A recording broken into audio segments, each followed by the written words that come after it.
with Sam Seder. The destiny of America is always safer in the hands of the people than in the conference rooms of any elite. Sam Seder. They are unanimous in their hate for me, and I welcome their hatred. We must guard against the acquisition of unwarranted influence, whether sought or unsought, by the military-industrial complex. The Majority Report with Sam Seder. Ever get the feeling you've been cheated?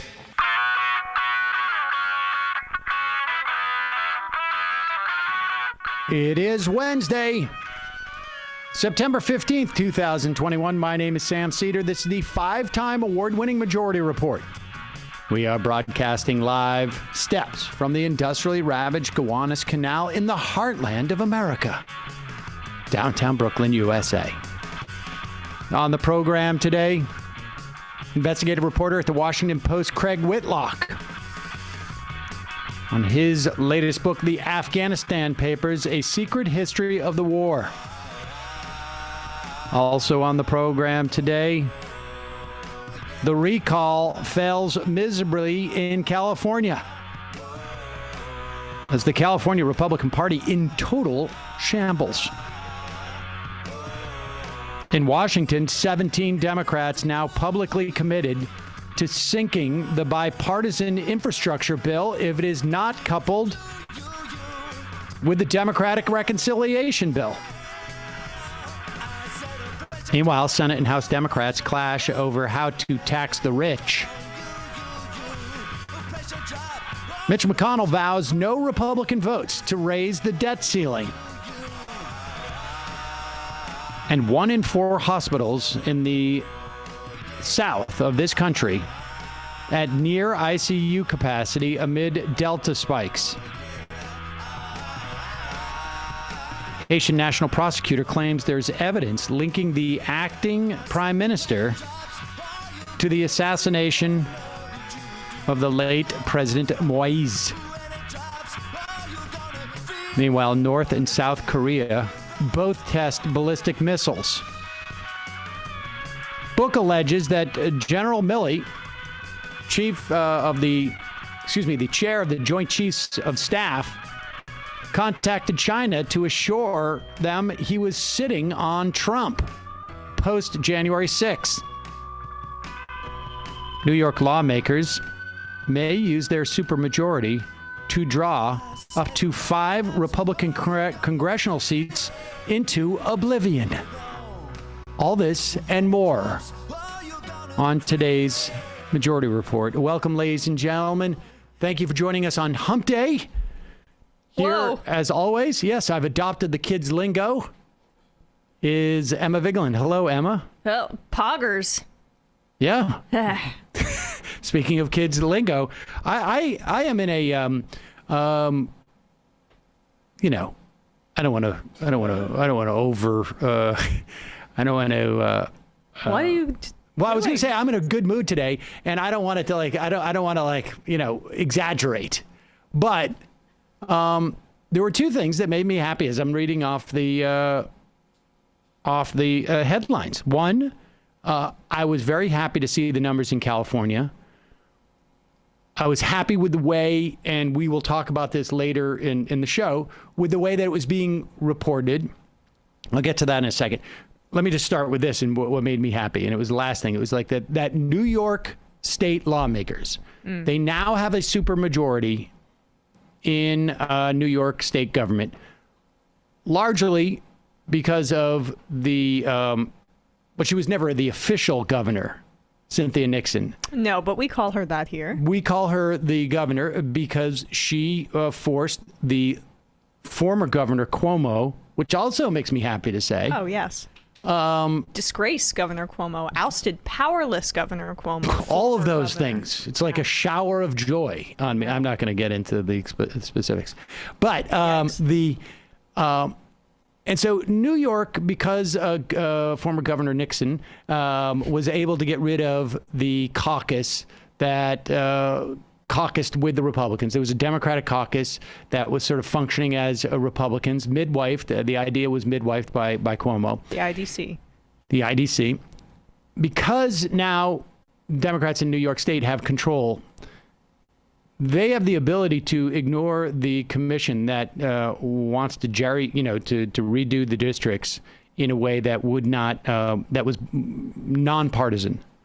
And while I would like to see a federal law that prevents political gerrymandering, until we get that, it is ridiculous for states like New York and California not to take advantage of their opportunity to do what Texas and Florida has already done, to do what Wisconsin has already done, to do what Pennsylvania has already done, and gerrymander in a way that isn't favorable to their party.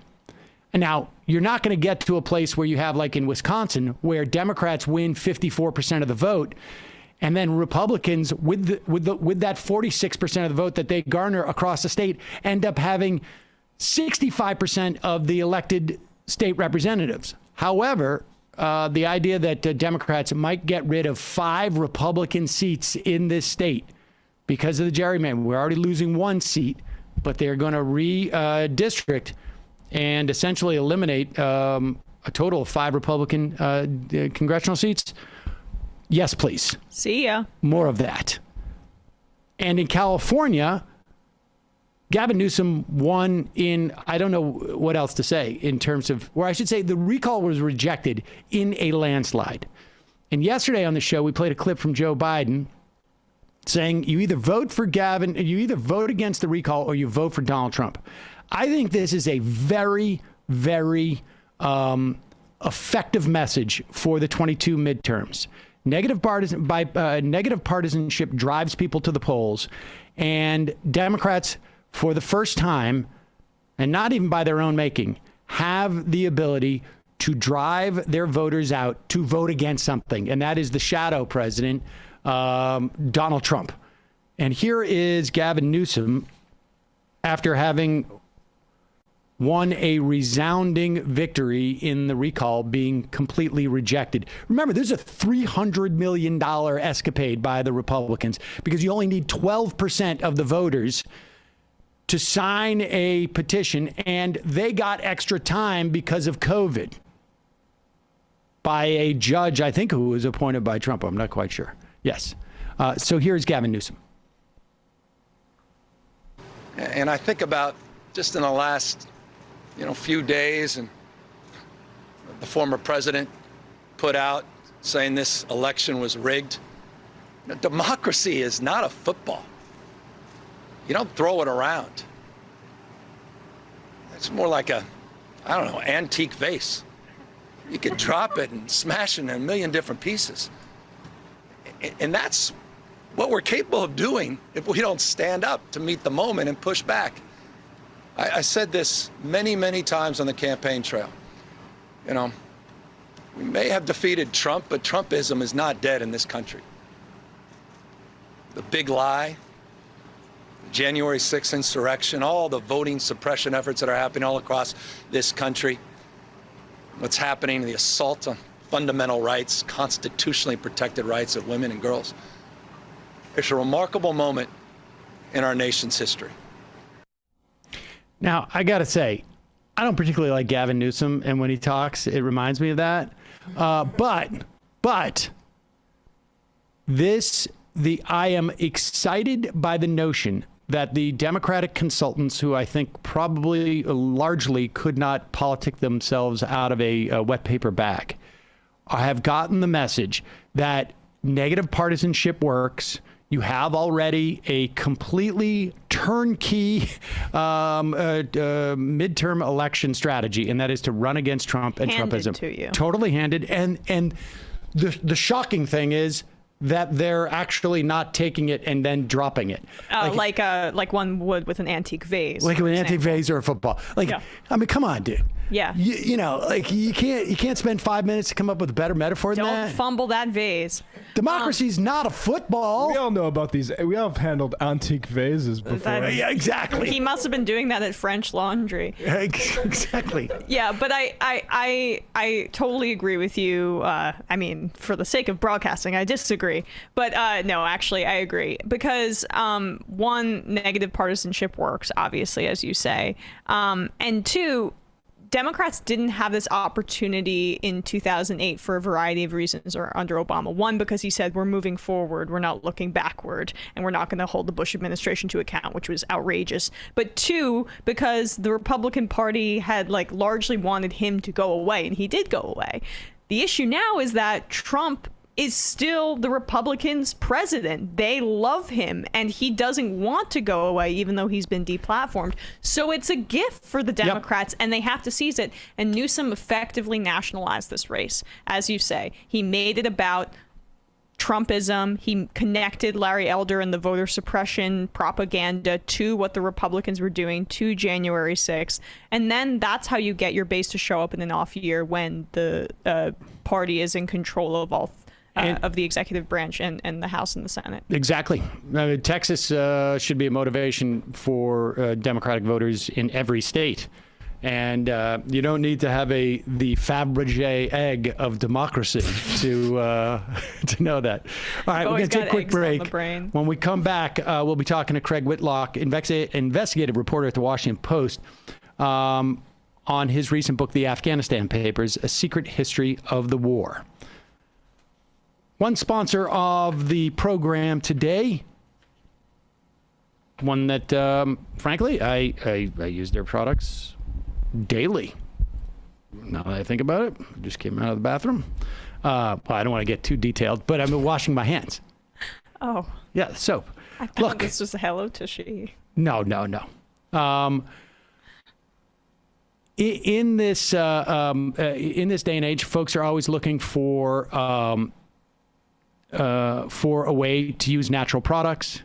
They are also using a way to look like how they can, basically just live sustainably. Well, Grove is the online marketplace that delivers healthy home, beauty, and personal care products directly to you. Takes the guesswork out of going green. Every product is guaranteed to be good for you, your family, your home, and the planet. Grove carries the brands you know and love, like Mrs. Myers. They also have their best-selling Grove-made products. I have, they have like the seedling tree-free paper towels. They have recycled toilet paper. They also have, you can buy bags of refills for their soap. I have a lot of Grove soap containers around the house. You can try the Grove laundry detergent dispenser, which I also have. You basically get refills that are in recyclable containers. It has an applicator bottle, so it automatically pours the amount that you need. It cuts plastic waste by 80%. You can join over 2 million households who choose to shop sustainably at Grove. Plus, shipping is fast and free on your first order. I got to say, the laundry detergent thing is awesome. It comes in a narrow dispenser. You fill it up. You put the refills aside, and this thing has that thing, you know what I'm talking about? Where you tip it, and it automatically pours into the front part how much you should be putting in your washing machine. Because I have, on very many occasions, either put too much too little or too much. And when you put too much, sometimes it shuts your washing machine off. And then your clothes are all sticky. Exactly. Choosing products that are better for you and the planet has never been easier. For a limited time, when our listeners go to grove.com/majority, it's grove.com now, /majority, you will get to choose a free starter set with your first order. Go to grove.com/majority to get your exclusive offer. That's grove.com/majority. You will be glad you did. I promise you. Okay, want to welcome to the program Craig Whitlock, investigative reporter at the Washington Post, author of the Afghanistan Papers, A Secret History of the War. Craig, welcome to the program. I'm here with Emma Vigeland. Good afternoon. How are you? Doing great. Doing Thanks. well. How are you doing? Congratulations on the book. Thanks very much. We planned for it originally to come out in time for the 20th anniversary of the war, but when Biden announced the troop withdrawal in the spring, we moved it up. And coincidentally, it came out just as U.S. troops were withdrawing from Afghanistan. I mean, it is a fascinating. It's a fascinating read. It's really sort of, I have to say, I mean, professionally, I would cover the reports of the war, starting in 2004. I was very in tune with what was at least being reported through the first 3 years of the war. And this is, to see this stuff is, it's a little bit disturbing on some level, like the how much information we did not know. I mean, I don't want to say it's like you're living a lie on some level, but they're really, I mean, was an ongoing lie. Well, let's just start with something sort of remedial. Like, tell us the process in which you got a hold of these papers and what the papers are. Yeah, so the Afghanistan Papers are notes and transcripts of more than 400 interviews with people who played a role in the war. Most of them are American officials from all three presidential administrations, Obama, Bush, and Trump. These interviews were conducted by a little-known federal agency called the Special Inspector General for Afghanistan. And the interviews were carried out for what they called a lessons learned project to try and learn from our mistakes in Afghanistan. The Inspector General put out some public reports based on this, but they were really sanitized and watered down. And I wanted to find out what the actual interviews said. And so, long story short, the Washington Post put in Freedom of Information Act requests with the Inspector General. We had to fight in court for them for 3 years. We finally obtained the raw notes and transcripts, and they show time after time after time these really blunt and frank admissions of all these failures in Afghanistan. And as some of them said, it's really much worse than you think. We had a fundamental misunderstanding of Afghanistan. There were a number of ambassadors and generals who literally said, we didn't know what we were doing. So this level of admission of failure really was never said in public to the American people. It was only in these interviews. How long of a period of time were the interviews? I mean, and I want to get into the substance of them, but the process of it is also sort of fascinating to me because people were very frank. It appears, anyways, maybe, at least the ones that have been highlighted were very frank. So, like, what is the relationship between SIGNAR, this is the group of the Inspector General? What is their relationship with other entities in the government? How long of a period of time did they interview people, and how did lieutenant generals, foreign officers, how did they have the confidence that, like, I can say this in this context? Yeah, those are all good questions. So the Inspector General started this project around 2015. And you have to remember the timing's important because people assumed the war was coming to an end.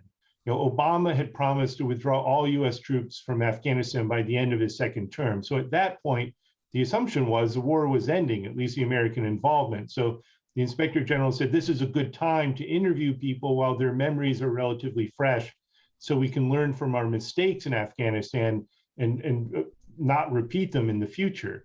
Of course, the war kept dragging on and the Inspector General has still been interviewing people, but that was the original context. But they did go back and they interviewed people who were involved from the start under Bush, under Obama, and a little bit under Trump. We're actually still fighting in court for more documents from the Inspector General. They've continued to do interviews. We think this should all be public information. You're right, these people, a lot, but not all of them, assumed they were speaking confidentially to the Inspector General. That agency was chartered by Congress to investigate fraud, waste, and abuse in Afghanistan, but this was a different project for them where they were just doing a policy review. And they're able to interview whoever they want. I mean, it's not like they even have subpoena power if they want to use it. So they have some teeth, but this was all voluntary for the most part, these interviews. And unfortunately, the Inspector General decided that it was more important to keep those private and not to make them public. Our argument in court was, what these people are saying, these were people in charge of the war, and they're admitting all their failures and how bad things were. And this was stuff the American people not only deserve to know, but need to know. And I imagine, well, I get a couple of questions just from that too, is that I imagine some of these people were also like, this is the end of Obama's term, so maybe the implications for me are not as dramatic. But what was the point? What's the point of this exercise if it's kept private? Like, well, I mean, like, what was their rationale of it? You know, we're going to keep this private. I mean, I guess presumably if it all came out like everybody was like, we've done exactly the right thing, and you know, there's, you know, then we can. But like, why do this if at the end it's going to be private? Like, who would have access to it? Well, so they did publish some public reports. The Inspector General did, but they omitted all these astonishing quotations. Right? They sanitized interviews and watered it down. So it was sort of these dry academic bureaucratic reports that they put out, but all the people they interviewed, they didn't name more than 90% of them. They, you know, all the inflammatory stuff they left out. And the only reason is the Inspector General is just protecting his bureaucratic privileges. He's worried that people won't talk to him again if this stuff ends up in the Washington Post or in public. And, you know, whatever, that's his concern, but the law is clear. The law says this is public information. The public has a right to see this stuff. It wasn't classified. And, you know, this, and in some ways it is like the Pentagon Papers. It was this history of how screwed up things were in Afghanistan and how the government lied to the public about it. And so that's why we pushed as hard as we did to obtain them and put them all online. All right. Well, let's get into some of the substance of it. The first, I guess, I don't know, 60 days of the war. You know, and just we're going to assess this on the I guess the stated agenda of why one would go to war. You know, being agnostic for a moment at the prospect of whether we should have actually gone to war as opposed to sort of engage in some type of police, you know, policing argument or just tried to apprehend al-Qaeda as we would in a more sort of like a police fashion. But as far as, you know, you set out as an agenda to go to war, the first 60 days were successful, I guess, by the measure of if you wanted to get rid of the Taliban. And then it was almost like we've caught the dog who catches the car and is just sitting there stunned because their head is reeling from, you know, bouncing on the bumper. And there was no plan for day 61, it feels like. Well, that's true. And although we had mostly caught the car, right? The one thing we hadn't caught was Osama bin Laden. But we had opportunities for that. We missed him at Tora Bora in December 2001. But you're right. Certainly within the first few months, the Taliban have been toppled from power. And more importantly, from the United States perspective, al-Qaeda's leaders had been killed, captured, or had fled Afghanistan. They'd gone to Pakistan, Iran, other parts of the Middle East. So we had accomplished what the original objective was. But you're right, then it was the question of now what? And we didn't have a plan. The big paradox was Afghanistan was a devastated country at that point. I mean, it was just really, really flattened by decades of war. They had millions of refugees. There were real fears of a famine. And now, you know, the Taliban was gone. So they didn't have a government. So the United States had a responsibility to try and stabilize the country and try and help Afghanistan get back on its feet. The problem was President Bush, when he had run for office against Al Gore, he had promised he would not use the military in any quote unquote nation building campaigns. You know, he assailed Clinton for doing this in the Balkans and Haiti and Somalia. So on one hand, he knows Afghanistan needs help, but he's publicly said, we're not going to do nation building. So he immediately kind of boxed himself in, and that made things much harder. But my recollection, and maybe it's mistaken, but my recollection was that pivot was successfully made. Like, I mean, there was charges of like you ran without, you know, I mean, he specifically said no nation building. Like that was one of the sort of like on the highlight reel of that campaign. But they turned around and did say like, you know, and this was also, you know, over the course of that summer, we saw a lot of reports of the Taliban destroying Buddha statues. And I mean, there was a lot of reports, I remember that summer, just about Afghanistan prior to 9/11, maybe just coincidentally.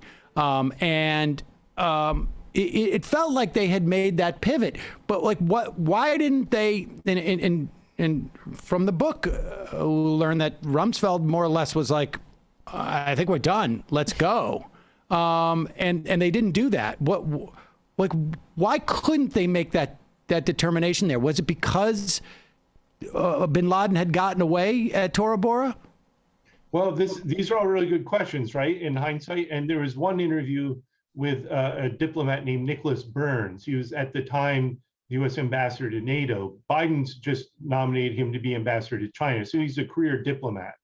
But he said, yeah, we never really asked these basic questions of how long are we going to stay? What do we need to accomplish before we can leave? And he's talking about the period 2003, 2004. So even 2-3 years into the war, he's saying just nobody bothered to ask that question. Things went on autopilot because so much attention was focused on Iraq. Very quickly after the war in Afghanistan started, the Bush administration thought it had achieved a military victory there, so they started immediately planning for Iraq. And the best example of this was this memo I obtained for the book. It was a memo Donald Rumsfeld had written 1 year into the war, so 2002. He talks about going to the Oval Office to see Bush, and he tells the president, sir, I've got 2 generals in town. You might want to meet with them. One is General Tommy Franks, who is in charge of all military operations in the Middle East, including war plans for Iraq. The other general is a guy named Dan McNeil. And Bush responded to Rumsfeld. He said, well, yeah, Franks, I want to meet with him so we can talk about Iraq, but who's McNeil? And Rumsfeld said, sir, he's your war commander in Afghanistan. He's in charge of the war in Afghanistan. And Bush said, oh, well, I don't need to meet with him, right? So here's a commander in chief. Not only does he not remember the name of his general in charge of the war in Afghanistan, but when told by Rumsfeld about this, he just says, well, I don't need to meet with him. Why spend time on that? And to me, that kind of summed up where things were within a year of the war in Afghanistan starting. As an unbelievable anecdote. And also just makes total sense when looking at how the United States positioned itself relative to Afghanistan. Like the withdrawal, if you're disinterested in the country because no resources really outside of opium, which I know we'll touch on a little bit, no resources that the Bush administration's that interested in, just withdraw then, right? And then maybe try to target bin Laden at another time. But doesn't it say so much about how the national security establishment views itself, that like the status quo was to be occupation with no end in sight as resources and energy is turned towards Iraq? I think that's a good point, but I think you're almost in a way using too much common sense in how you're framing it. I think it was just sheer incompetence in the beginning, that they really were just so focused on Iraq, they didn't have a plan for Afghanistan. In these lessons learned interviews I obtained from the Inspector General, there was this 3-star General Doug Lute, who was the war czar for Obama and Bush. And one of his quotes was, "It's much worse than you think." And he wasn't kidding. I'll give you an example that on those early years, this General McNeil, the guy who Bush forgot his name, he said in his own interview that he said, we didn't have a campaign plan in Afghanistan. I was just told to go over and chase terrorists. Rumsfeld told me he wasn't going to send more troops, but he said we didn't have a strategy.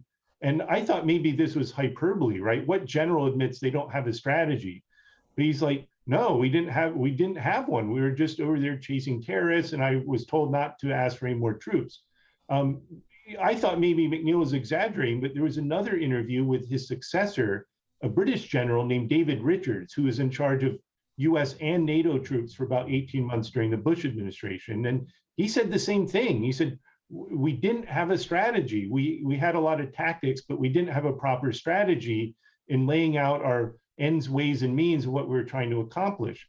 So I was shocked when I read this because, I've covered the military for a long time, but, since when do you hear generals in charge of a war admit that they didn't have a strategy. They weren't saying a bad strategy or a misguided strategy. They just said, we didn't have one. I mean, that to me was, I'm still shocked by that. Who, I mean, presumably, right? And I have to say, and maybe I'm a bad person. No, I'm not. I was happy to see that Rumsfeld was like having what appears to be a nervous breakdown on some level during 2003 or 2002. I mean, I found it very depressing that he exited this plane of existence without having what I thought was sufficient karmic accountability. But with that said, like, presumably it's Rumsfeld's strategy to develop, right? I mean, or like, if I come in as the general in charge of the entire theater in Afghanistan, and I hear, like, I look to Rumsfeld and he's like, yeah, no, just keep it up over there. Do I not say, like, I'm going to do a strategy? Like, I'm going to create the strategy? Like, I mean, where's that supposed to happen in the flow chart of this stuff? Okay, so I'm going to explain that, but again, it's much worse than you think, even your sense of it. So the chain of command is the general in charge of Afghanistan goes up his chain of command at the Pentagon, which goes to Rumsfeld, right? But then Rumsfeld answers to the commander in chief, which is Bush. So yes, Rumsfeld is responsible, but ultimately the president's responsible, right? You can't let him off the hook and just say it was Rumsfeld's job. Bush, who didn't even know his general's name, he's the one who's responsible for a strategy in Afghanistan, or at least ordering his subordinates, whether civilian in the form of Rumsfeld or the generals, to come up with one. But if you, as you point out, what if you're in the general's shoes, right? So the general who served immediately after McNeil was a guy named Barno, David Barno. He was a 3-star general. And as he goes over there in 2003, he recognizes that the Taliban's starting to come back, that an insurgency is starting to build. So he's like, well, we got to come up with a strategy to deal with an insurgency. This isn't just hunting terrorists and Al-Qaeda. What are we going to do about this insurgency? But the army had not conducted counterinsurgency operations since Vietnam, and they had really lost all their experience with an insurgency. So Barno tells this story in this other interview for the book, in which he remembered taking a course on counterinsurgency when he was in West Point in the early 70s. And so he ordered some of the books, the textbooks he had used in the early 70s at West Point, so that he could come up with a counterinsurgency strategy.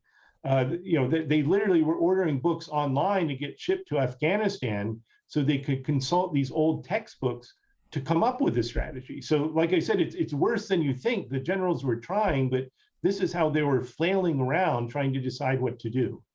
And one of the things that I learned from the book was that the counterinsurgency, to the extent and the counterterrorism, essentially was like the catalyst for regenerating the Taliban in many respects. That there had been so much fighting over the centuries in that country that there had already been almost like a developed sense of how you end conflict, which was, we actually have sort of like a reconciliation, and we just sort of divvy stuff up at that point. And Karzai early on was like, let's bring the Taliban in and let's do this. And we would have none of it. So we didn't just not have a strategy. We were actively rejecting strategies that were coming essentially from the Afghans. That's right. Early on, that was really the original sin in many ways, was after we thought the Taliban had been defeated militarily, in November and December of 2001, the United Nations and the United States hosted this conference in Bonn, Germany, where all the factions from Afghanistan were invited, the warlords, the Northern Alliance, representatives of their former king. They needed to come up with a new political system. It was a recognition they'd have to write a new constitution. So they invited all these factions in Afghanistan that have been fighting each other for a long time, except for the Taliban. And in retrospect, of course, some Taliban members had expressed a willingness to come in from the cold and be part of the system, even though they had been defeated. And that's the point when the US and its Afghan allies had the most leverage. It made the most sense to try and bring them in. I don't want to overstate it. It would have been difficult politically because back then, remember, there was such a reaction after September 11th, the public by and large in the United States supported the war in Afghanistan. They wanted to go after al-Qaeda. The problem was the Bush administration kept lumping the Taliban and al-Qaeda together, calling them all terrorists. Rumsfeld and Bush both said the Taliban have two choices. They can surrender or die. We're not going to negotiate with terrorists. But that was the original sin. They should have, at that point, if they were smart, brought the Taliban into the fold somehow. Al-Qaeda was a different animal. Those were foreign fighters from Arab countries. But the Taliban was part of the fabric of Afghanistan. They weren't just going to erase them. And that's what led to the insurgency. This is a little bit tangential, but I had wanted to ask you this question. There have been research done on the computer files that they found in Pakistan that Osama bin Laden had. And what has come out of that, broadly speaking, has been like Osama bin Laden never assumed that we would attack Afghanistan. Is that your understanding? I mean, I find that very hard to believe, basically because I remember maybe it was a month or 3 or 4 weeks before 9/11 that the leader of the Northern Alliance, the most successful sort of military commander of the Northern Alliance, it's sort of a loose configuration, had been assassinated. I think if I remember correctly, it was a fake interview and there was a bomb in what was ostensibly the video camera. It seemed to me always that they had done that.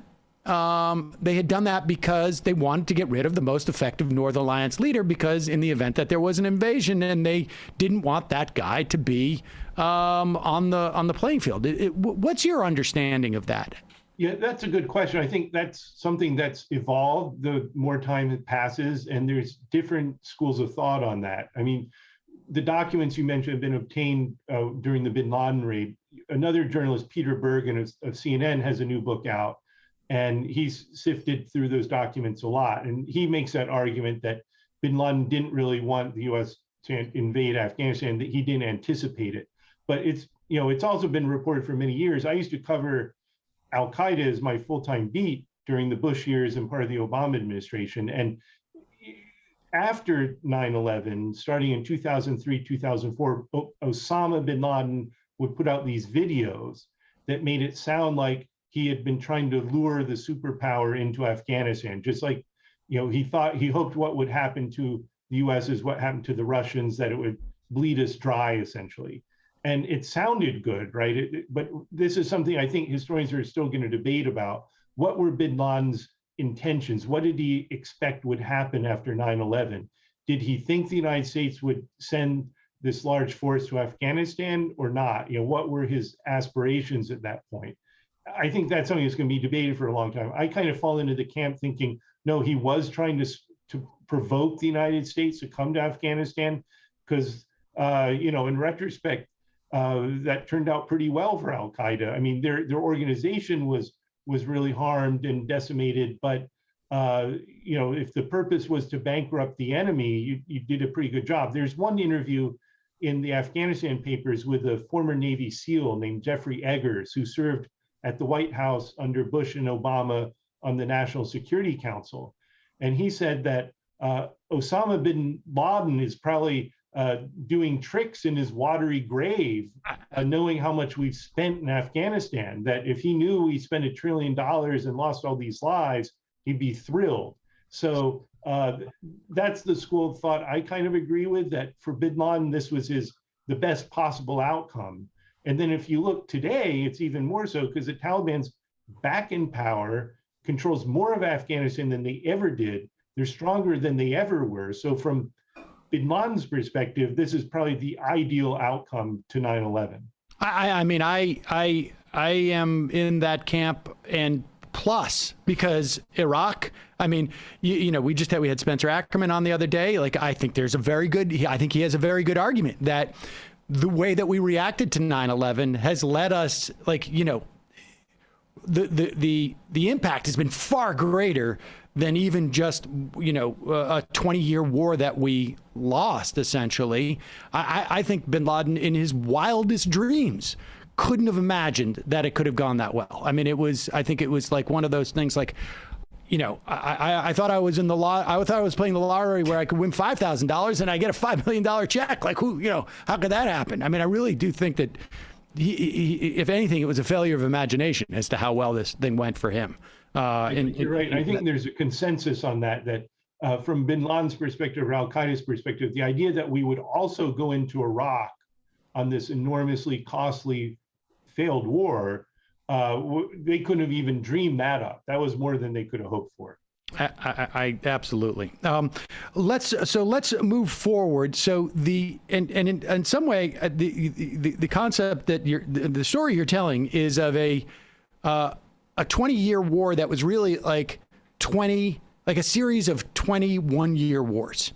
Like we kept making the same mistakes over and over again because there was no plan at any point. You couldn't even come into the war 5 years later and go, we're not going to do what was done before, because nothing was attempted before. So you couldn't even say we're going to learn from our mistakes because we hadn't really done anything that was deliberate enough to assess that was a failure. I mean, is that an accurate description? I think it's sort of. I think they did think, particularly as time went on, that they had a strategy. So you remember when Obama came into office, he was going to revise his strategy because he had promised to get out of Iraq, but he also promised when he ran for president that he would fix Afghanistan. So he had this strategy review, and the idea was we need to devote more resources to Afghanistan than Bush did. We're going to come up with a new strategy, a more intensive counterinsurgency plan, where we'd send a total of 100,000 troops to Afghanistan, and we would essentially flood the country with money to try and rebuild it, to build public support for the Afghan government. So I think they sort of acknowledged what they had been doing wasn't working, but it wasn't like the new strategy was, it certainly wasn't effective. I was going to say it wasn't well thought out, but they did spend a lot of time thinking about it. But in documents we obtained for the book, again, even then, there's some remarkable look backs at what happened. You might remember the general was named Stanley McChrystal. He was the commander under Obama of this surge of troops. And he had done a strategy review. He published a 60 or 70 page report that was classified at first, who was leaked to the Washington Post, in which he was calling for extra troops in this counterinsurgency strategy. But in interviews for my book, there were NATO officials and others who said that his strategy was really flawed on a number of counts. First of all, they couldn't even agree if it was a war or not, because a lot of our NATO allies were sending troops to Afghanistan what they thought was a peacekeeping mission. But yet McChrystal was like, no, this is a war. But the document applied to all our NATO allies. So they had to go back to the lawyers, say, what do we do? If we call it a war, then maybe the Germans can't keep their troops there. So they added a phrase calling it's not a war in the conventional sense, just to get it past the lawyers. But again, you think about it, they can't even agree not only what we're trying to accomplish, but they can't even agree on whether it's a war or not. So this is the kind of just fundamental errors that in hindsight, you want to do a facepalm. You can't believe they were having debates over that stuff. I think the movie Netflix made about the McChrystal time was War Inc., I think it is. And it was based, at least in part, on Michael Hastings' writing about the time that he spent with the McChrystal guys. And it is, I mean, in that, like, what you've just told us is a perfect example. I mean, the movie is a pretty good satire, and it's sort of like, it's served up. I mean, that era. Stranger than fiction, right? And that's the case here. That you think the movie is exaggerated, but the truth is actually worse. It really is stunning. I want to just go back for a moment and tell the story, which came from the book, which I also didn't know, was how close Dick Cheney was to dying in that 07. Cheney went over there to visit. It was Bagram, I think. And there was a major suicide bombing that apparently, will you tell that story about it? Because this was also another thing that was not reported.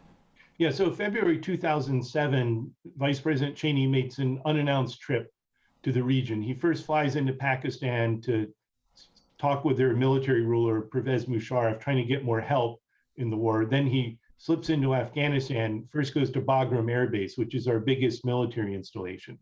And it was reported time there was a suicide bomber outside the gates of Bagram, blew himself up. And the Taliban immediately, in public statements, said that the target was Cheney, that we tried to kill the vice president, he wasn't there, but that was the target. And at the time, the US military countered in many public statements, and even the White House said this, that they dismissed this. They said Cheney was never in danger. Yes, he was at Bagram, but he was on the other end of this base. He was like a mile away. And they insisted there was no way the Taliban could have known his movements or where he was, and that this was just propaganda.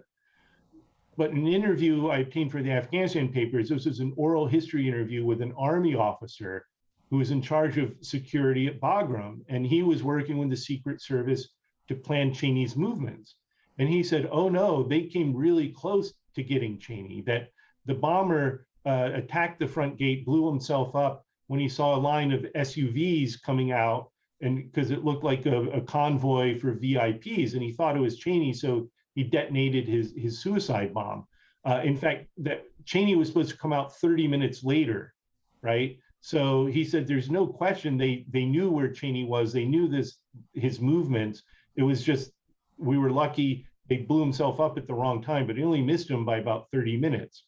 And not only is this important just to know what happened, how close of a call it was with Cheney, but this is an example of when the lies start to happen, right? The public deception in terms of what the US military and White House were saying about what was going on in Afghanistan. The war was turning, the Taliban insurgency was growing more powerful, but yet the lies and deceptions from the top about what was going on really became ingrained at this point, that they would say one thing in public that they knew wasn't true. And that's what happened with the Cheney case. They served up a lie about how close it was to killing him. Well, and it's also telling in the purpose of that lie is because it shows that the whole premise of Cheney's trip was a lie, that like we got it locked down enough there that the vice president can drop in to the country. And then just the idea that you can't even secure that information that Cheney is on that base is indicative of just how leaky the entire enterprise was. That, I mean, there is no, you haven't achieved, you're not controlling anywhere if Cheney shows up on that air base and they already know enough to have a suicide bomber there. That's right. And that in ways was very, very significant, because in 2007, it's important to sort of provide some context of how the war was going. The Taliban had, within the past 2 years, really escalated things. That they had been kind of a low-level insurgency, but for the previous year, the number of suicide bombings had increased something like threefold. The roadside bombs were really escalating. That up till that point, the Taliban had kind of been limited in their geographic capacities. They were mostly along the border with Pakistan, but here they were carrying out a suicide bombing at the major US military base in Bagram outside of Kabul. This was the first time they were able to pull something like that off. And the fact that they were able to target the vice president, whose visit had been unannounced, demonstrated exactly your point, which is that the Taliban was stronger than we had expected, but they also had good intelligence on the whereabouts of somebody like Cheney and could respond that quickly and send a suicide bomber there to try and get him. The other, I think, important thing to note from your reporting and these and these interviews is the idea of when these, and I think it happened around 2007, but also stretched, it feels like, even further into the Obama administration, that the suicide attacks were touted by our government as proof that these guys are really flailing now. This is a desperation move. And in fact, it turned out it was actually the opposite. That's right. This is where it really gets into theater of the absurd. No matter what was going on, the U.S. government would always spin it as a positive development. And there was an interview with somebody who worked at the White House and the National Security Council under Obama who said that this was all intentional, that they kept all these metrics or measurements of how things were going, and they would edit them essentially or distort them to always show, no matter what, that we were making progress. And this was a specific example cited by this White House official that said, if the number of attacks on U.S. troops is going up, the explanation was, well, that's because we have more troops there. We're going on the offensive. And so there's more targets for the Taliban to shoot at. So it isn't a sign the Taliban's getting stronger. It's just there's more Americans for them to shoot at. And then the bombings would still go up. And they would say, well, with these suicide bombings, that shows the Taliban's desperate because they don't dare engage us in full-on battle on the battlefield. Well, of course they don't want to do that. This is a guerrilla war. This isn't some infantry formation out of World War II. But it just really is absurd the way that no matter when it was clear from the metrics that things were getting worse, they would twist them all around to say things were getting better. And lastly, I'm fascinated by Flynn.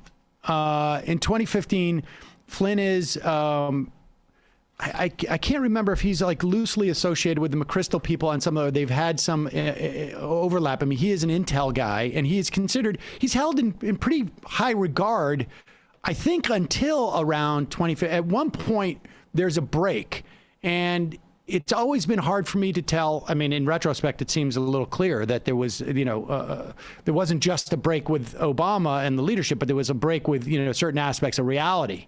And it's unclear when that happens with Flynn. But at least it appears that, late into the Obama administration, he was like, this is a mess over here. That's right. There's real irony, and I'm sort of fascinated by Michael Flynn, too, in this regard. When I covered the military, he was held in high esteem. He had been the intelligence chief in Afghanistan under McChrystal, and he was kind of seen as a hotshot at this point, around 2010, 2011. He went on to become the director of the Defense Intelligence Agency under Obama, but he was pushed out around 2014, 2015. At that time is when he gave this long interview to the Inspector General about what was going wrong in Afghanistan. And if you read or listen to that interview, which we had to go to court to obtain, Finn's perceptions are pretty right on. He's on the mark in saying that, we keep saying we're winning the war, but every time I go over there or you're on the ground, it's pretty clear we're losing. And he would explain all this machinations in the background of how the U.S. military just really wasn't looking at things with clear eyes. We ended up hearing about this interview he gave in 2016 because at that point he was campaigning with Trump. He had been forced to retire by Obama, and it was the summer of 2016 when he goes to the Republican National Convention and starts leading chants, lock her up, later becomes Trump's national security advisor. And at that point, his reputation really falls apart. And of course, today he associates with QAnon and other conspiracy theory groups. So his reputation has been transformed. But when he was in uniform, he was pretty highly regarded. And in this long interview he gave about Afghanistan back in 2015, he's on the mark about stuff. Right. All right. So lastly, how is it, the Afghanistan papers have been compared to the Vietnam papers, and it really feels like it's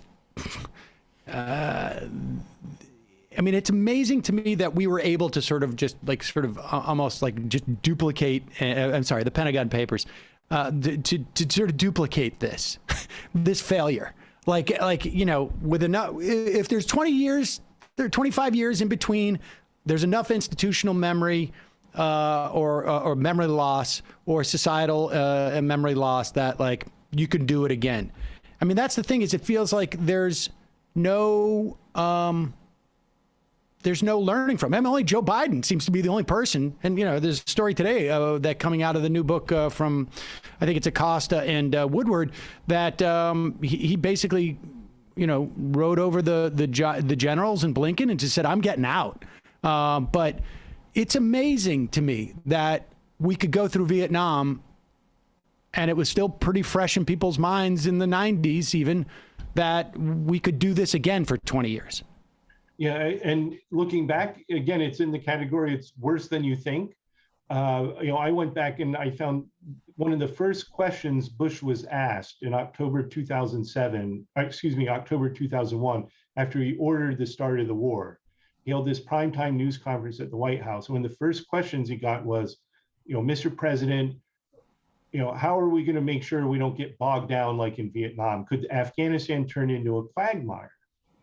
And Bush said, oh, no, we've learned our lessons from Vietnam. We're not going to let that happen, right? So they were well aware of this. They knew the failures in Vietnam. They knew the mistakes the Russians made when they were in Afghanistan. And they would talk about this, Bush and Rumsfeld in public. No, we've learned from those mistakes. We're not going to do the same thing. And at first, I think they did keep those lessons in the front of their minds. They were insistent on only sending a few troops to Afghanistan. They didn't want to send a bunch. They didn't want to be seen as occupiers. But over time, they stopped paying attention and the same thing happened, right? We got bogged down in Afghanistan very similarly to what happened in Vietnam.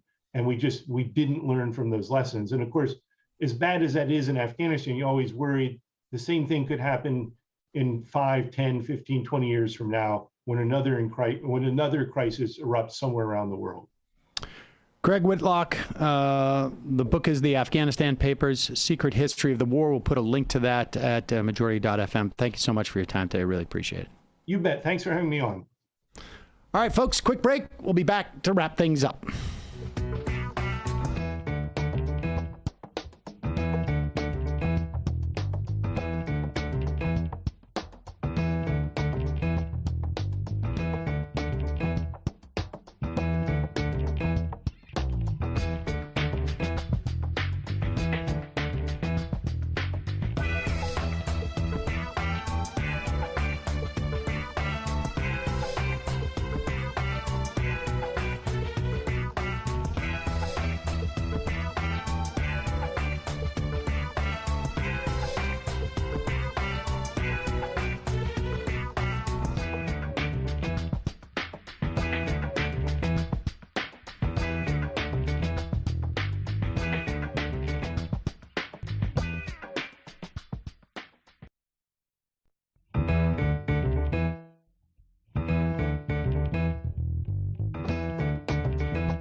Okay, folks, that is it for the free first half of our program.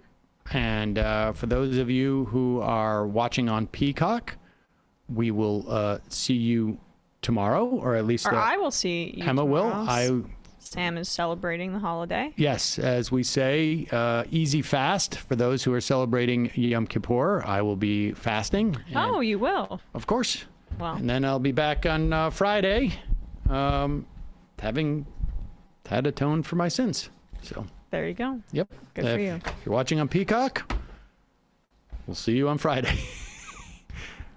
For the rest of you, good, Matt. I was going to ask, do you have to atone for your shitlibness? But yeah, yeah, of course.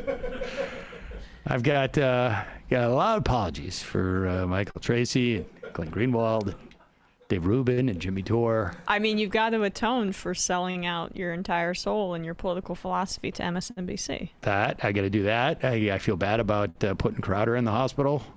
I feel bad about laughing about that Michael Tracy fan cam yesterday, so I'll be doing that on my own time as I'm not celebrating. Yeah, you should do that. I don't even think I saw that, but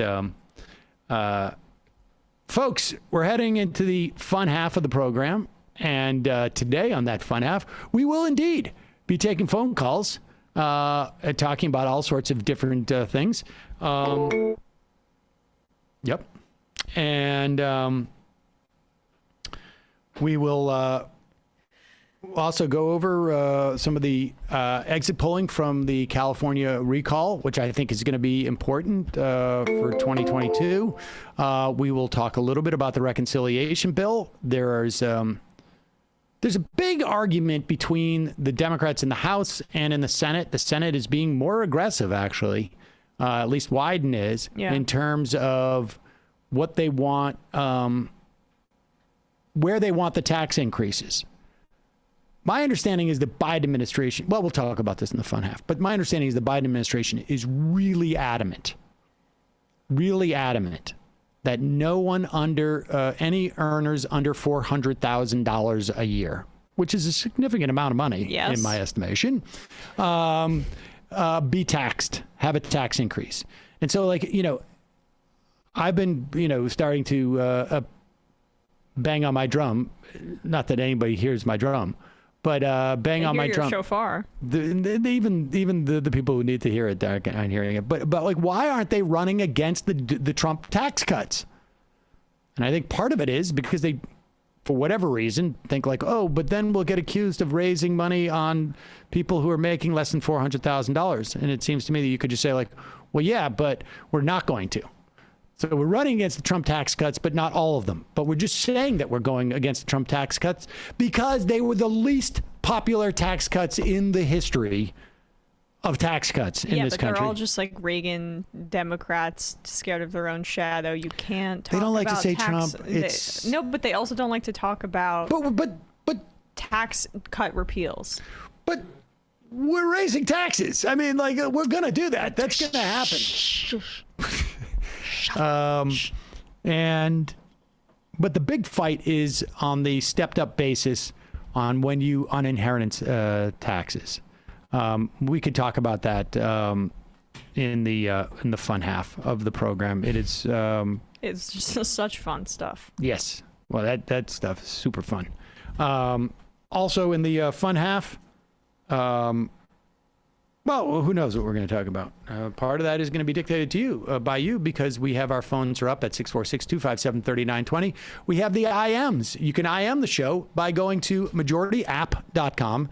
You load up the app on your phone, Android or iOS, and when you do, that gives us a backdoor into all of your information that we sell to an Israeli, that we outsource to an Israeli company, and we don't have to do any of that part. We know all the dirty things you look up.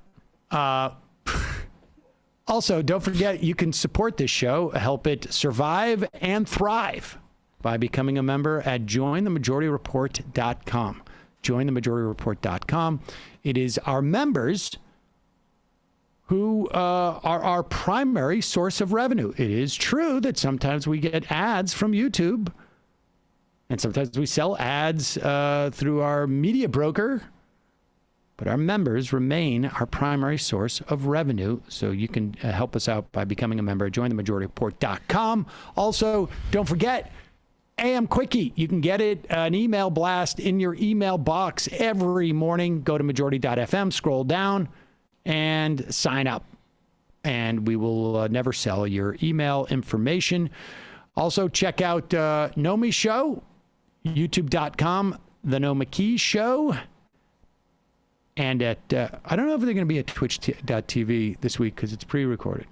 I don't know, yeah. Matt, what is happening in the Matt Leckian media universe? Tonight, 8 o'clock Eastern, 7 Central, Darna Noor is joining us to talk about Entergy, the company that left nearly 800,000 without power in Louisiana, a union-led Green New Deal, and we'll also be talking about Bitcoin in El Salvador and why it's a big, joke that's risking public money.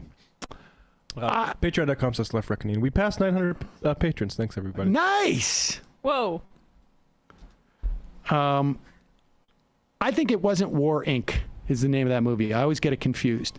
What was the name of the movie? It's on Netflix. It's a war movie, and it stars, what is it? War Machine. With Brad Pitt. Exactly. It's War Machine, not War Inc. War Machine. Sorry, folks. I thought you might meant War Dogs. No. I didn't see that. I heard bad things. War Dogs? It's okay. It's okay. It's based on Guy's book. I just heard bad. I read Source material's better, of course. He wasn't happy with the script, I think. I don't want to talk about that. All right, folks. See you in the fun half. You are in for it. All right, folks. 646-257-3920. See you in the fun half. Are you ready?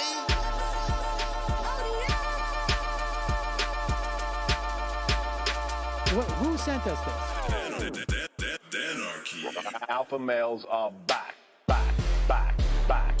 Boy is back. And the alpha males are back. Just as delicious as you could imagine. And the alpha males are back. Boy is back. And the alpha males are back. Just want to degrade the white man. Alpha males are back. I take all of it in my throat. Alpha males are back. Snowflakes has what? The alpha males are back. You are a madman. And the alpha males are back. Oh no, Sam Seder! What a fucking nightmare! Bring back DJ. Yeah, or a couple of them. Just put them in rotation. DJ Denner. Well, the problem with those is they're like 45 seconds long, so I don't know if they're enough of a break. That's fucking nonsense. You see white people doing drugs, they look worse than normal white people, and all white people look disgusting. And the alpha males. Psych. Fuck 'em. Snowflakes has what?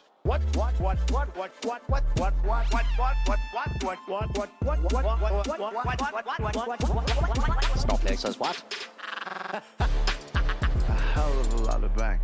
A hell of a lot of bank. A hell of a lot of bank. Okay, I'm making stupid money. Hell of a lot of bank. A hell of a lot of bank. All lives matter. Have you tried doing an impression on a college campus? I think that there's no reason why reasonable people across the divide can't all agree with this. Psych. And the alpha males are back. And the Africans are black African. And the alpha males are black. And the Africans are back. When you see Donald Trump out there, doesn't a little part of you think that America deserves to be taken over by jihadists? Keeping it 100. Can't knock the hustle. Come on, fuck 'em. Things I do for the bigger game plan. By the way, it's my birthday. Happy birthday to me, Jew boy. I have a thought experiment for you. And the alpha males are back. Africans are black. Alpha males are black. Africans are back. Come on. Come on. Someone needs to pay the price for blasphemy around here. I am a total pussy.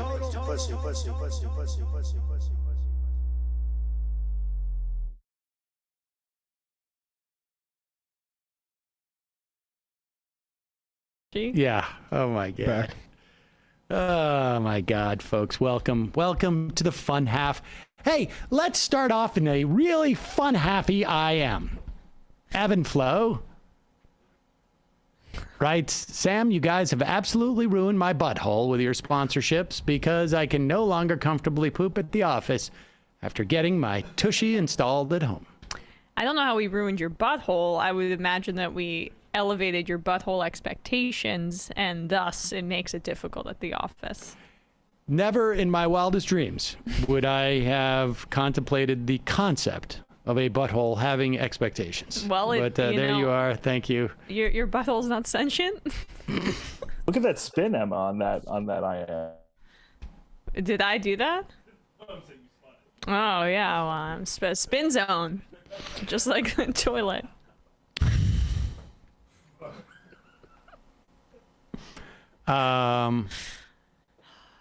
Juicy. Hump day. Watching Demi Jor interview COVID grifters is my heroine. What's he doing? I haven't been paying attention. No, I haven't either. He's doubling down on the ivermectin thing. Of course. Joe did. Yeah. Why wouldn't you? You have a political show. You want to basically push the ivermectin. It's the way to get Medicare for all. Peachy Keen. There's a great thread on Twitter that's a collection of editorial cartoons directly after 9/11. I was only a kid at the time. It's shocking just how much bloodlust permeated the Sunday comics. The thread is a great read for an understanding of some of the emotions that were circulating around at that time. Yeah, send me that. Send it to us as an email at majorityreporters@gmail.com. People have been sharing that one where it's like Bin Laden's lair, and it's like this big Right, yeah, layer. no, I remember that in Tora Bora. It was like a multi-layered, like it was honestly, it looked like something that you would imagine like a Bond villain would have. It was like, you remember Micro Machines? 12 layers, no. Oh, Micro Machines were these little like very like a tank would be the size of like a quarter, but they would have these little bases and like layers, like enemy layers and stuff like that, and they'd have like they have the good guys and the bad guys, but it looked like a bad guys layer on Micro Machines. It really was. I'm trying to look at it now. So intricate. And it turned out to be, there was a couple of tunnels. Todd Ferguson, rest in peace. Norm Macdonald was one of the only conservative comedians who was actually funny. Even if his politics were abhorrent, the dude was hilarious. Yeah, he had bad politics? His politics were not great. That stinks. And I met him. I don't know if I met him once before this, but one time when I was in Vegas for the Tort Conference, Sarah Silverman and I she was in town for that for performing, and we ran into Norm Macdonald, and he was very friendly. He knew, at that time, I think I was on Air America at the time or just come off it. We played blackjack for a long time, and he was very one of the nicest conservative people I had met. But I think his politics were a little bit conservative. Yeah, but he's the type of conservative that will like bash Bret Easton Ellis for criticizing Alice Munro, for instance. So he was an odd duck. Brooklyn Sue, Sam, that shirt brings out the attractive silver in your flowing mane. I do not atone for this observation. I understand. Thank you. Hitler's CC Dog, Sam, you irredeemable ass clown. Is there even a possibility, is there even possibly a chance you'll ever listen to my suggestion and get Douglas Rushkoff on? I am starting to think a gay T-Rex has a better chance of successfully pulling off a reach around. I see. Yep. Because the T-Rex has a very short arm, right? Yeah. I see the point. Oh, and speaking of dinosaurs, nature-loving MR listeners will be interested to know that according to scientists, Sam Seder is in size, shape, and appearance completely indistinguishable from a Brontosaurus cock. Well, thank you. That is, really appreciate that. A lot of work went into that one. I had a friend who once submitted a drawing to the Tumblr Dinosaurs Fucking Robots. And his dad got mad at him because it showed up on his Google results when you Google his name. That's awesome.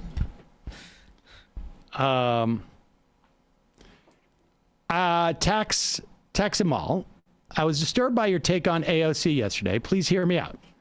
You should educate yourself about how messaging for a smug group of elites needs to be on their playground and what they consume information. AOC replaced the media attention that would have gone to random celebrity dresses and smug talk. Also, you sounded preachy about how a woman has come through the ranks ought to behave. All right. I was saying that. I'm just joking. I don't think we're mad. Look, I think there is an argument that the strategy worked. I don't necessarily believe that. The second part is look, it has nothing to do with the fact that she's a woman. It has nothing to do with me being preachy. If you heard me talk about Stephen Breyer this morning in this office, I feel like, the Secret Service would have me, would arrest me. I have an opinion about, and I give her the benefit of the doubt, that that she had a strategy and this was a tactic and it was a way of raising a conversation. I have an opinion about how effective that is. And she can do whatever she wants to do. But I have an opinion as to what is effective and what will maintain the perception of her as a serious leader of a movement whose time I don't think is here yet. I'm not talking about hers, or I'm talking about hers and the movement. And how to maintain that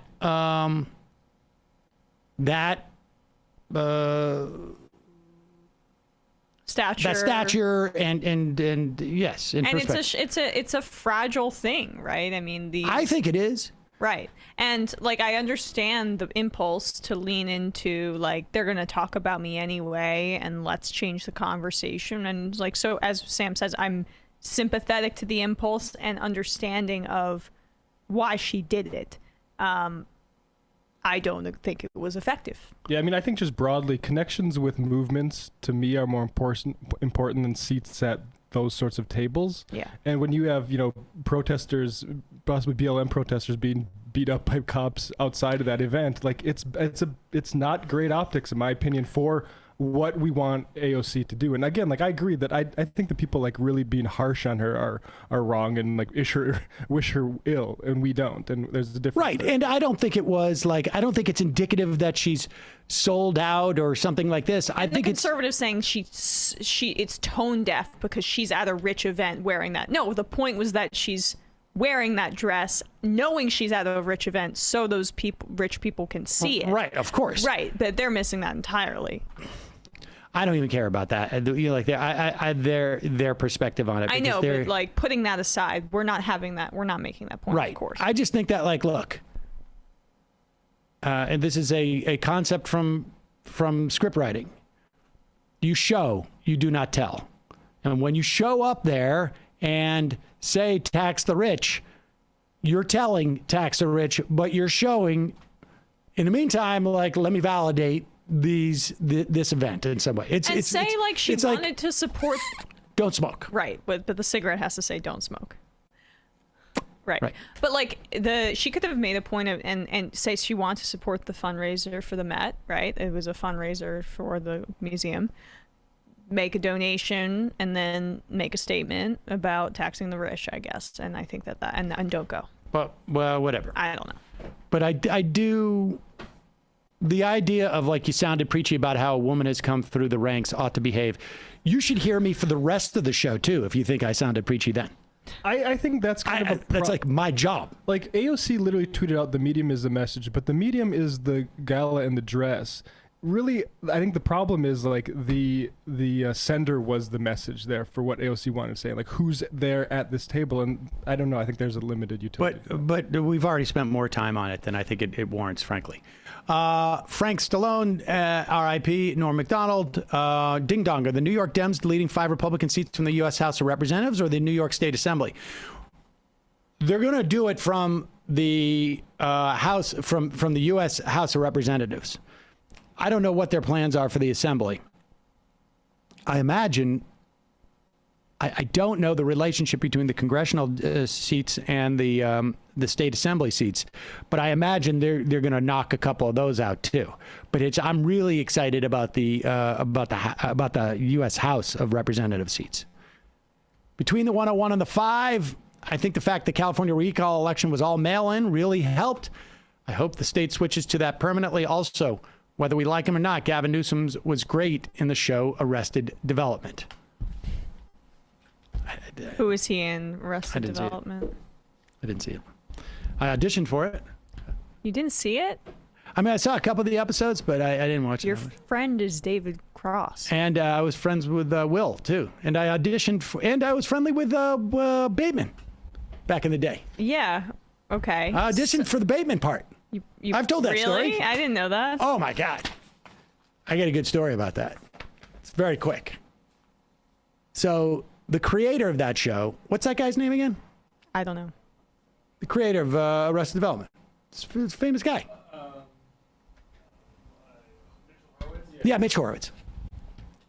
So Hurwitz wanted Benjamin in a show that he had done like a couple of years before called, I think it was like a Relativity or something like that. And I think he ended up getting this guy, Eric Schmidt, in. I think it is. The name's, or Smith, I can't remember. Benjamin at the time told me about that Hurwitz was really bugging Benjamin for this role. And Benjamin, he would do this and I would do stuff sort of like this, but he was worse. Because he couldn't just walk away from it. Hurwitz was calling Benjamin, and Benjamin changed his outgoing message to I don't know, like a pizza place. Like, hey, you called, Pleasant Pizza, leaving them. And he told me that, and then I'm like, what is wrong with you? Like, are you, do you have what is your problem? So a year later goes by, and I go to audition for Arrested Development for the Bateman role. At that time, Bateman and I would go up against each other in roles quite a bit. We know who came out on top. Yeah, he did. And so I'm thinking about that as I go, because Hurwitz is going to be there. But, because I'm that type of person. Like, I get, I try and suss everything out in the possible. And a lot of times it's just sort of ridiculous. Think about that. So I come to the door, of the production office. I buzz. It's Mitch Hurwitz. He comes out, which is sort of weird because, he's the EP. Usually they'll send the casting director. And we start walking down. He's like, Sam, great to see you. And I'm like, hi, Mitch. Thanks for having me. He's like, hey, let's walk into the audition. You're friends with John Benjamin, aren't you? Oh, no. Oh, yeah, a little bit. And he's like, this is really weird, but I want him to be in the show, the last show I did. I'm like, oh, is that right? I didn't know that. No, he goes, yeah. And he goes, and I think that Benjamin changed his outgoing voicemail to pretend that it was a pizza place because he didn't want to talk to me. And I'm like,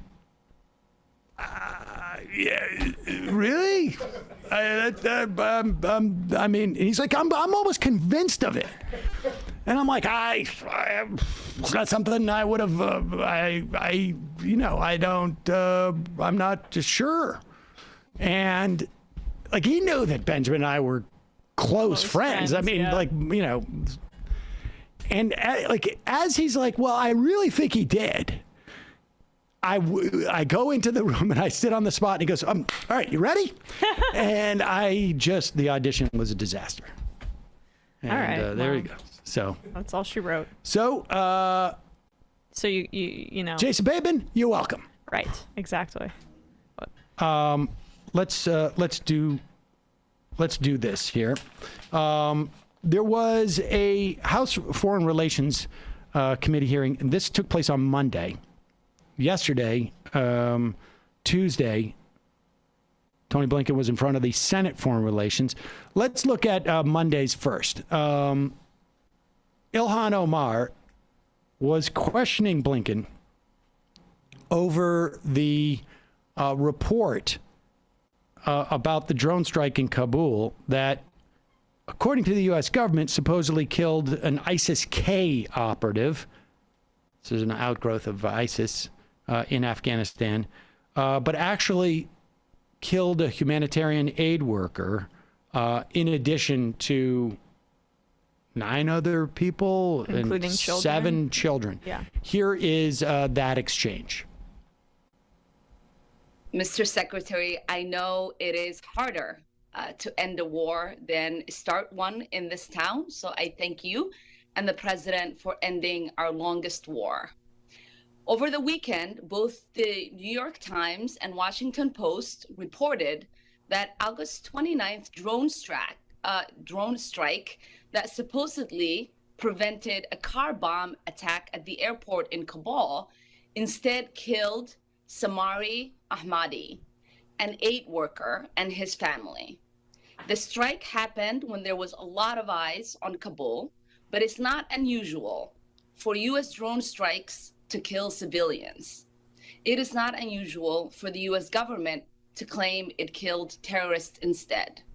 And this is coming on the heels of reporting that DOD failed to spend a single dollar of the redress payments that Congress has provided for civilian casualties. As Congress considers the continuing utility of the 2001 AUMF, how can you possibly ensure us that our drone strikes and over-the-horizon capabilities will actually reach their targets? First, when it comes to moving forward, I hope that we can, again, take this up in a different setting and different session. I know with regard to the drone strike that you're referring to, that is being looked at very, very, very carefully by others in the administration so that we understand exactly what happened or what didn't happen. And no country on earth, no government takes more effort, takes more precautions to try to ensure that anyone other than the intended terrorist target is struck using a drone or by any other means. I don't think so. Certainly, we know that in the past, civilians have been hurt and have been killed.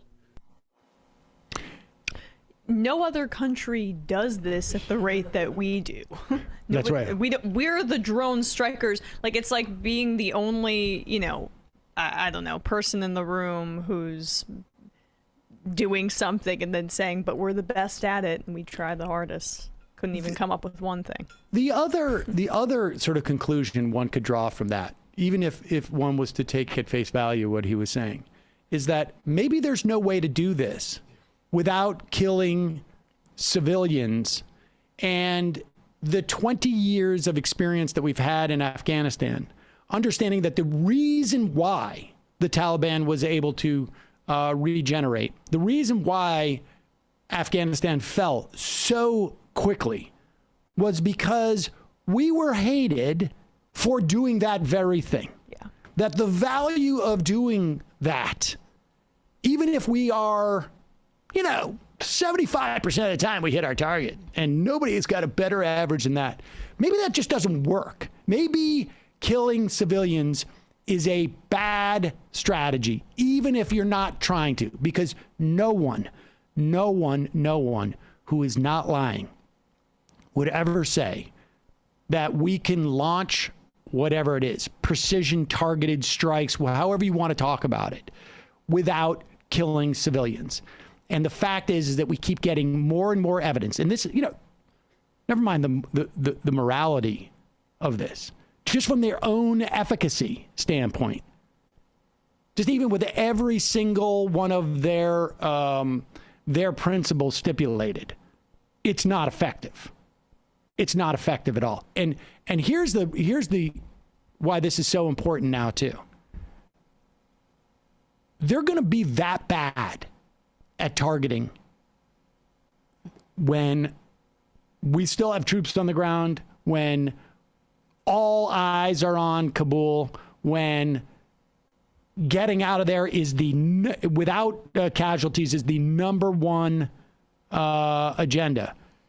Imagine how it's going to be now when we are not in Afghanistan, where we don't have any on-the-ground intelligence or very little on-the-ground intelligence. Using this cell phone data that we triangulate and has resulted in countless drone strikes on weddings, celebrations. And they're going to there's this sort of like, they're going to feel this political pressure of like, you got to show, it's one thing to pull out, but you got to show that you're not a cuck. That's what they did with this. I mean, they retaliated, or they tried to show force after the suicide bombings by ISIS-K, which killed 13 U.S.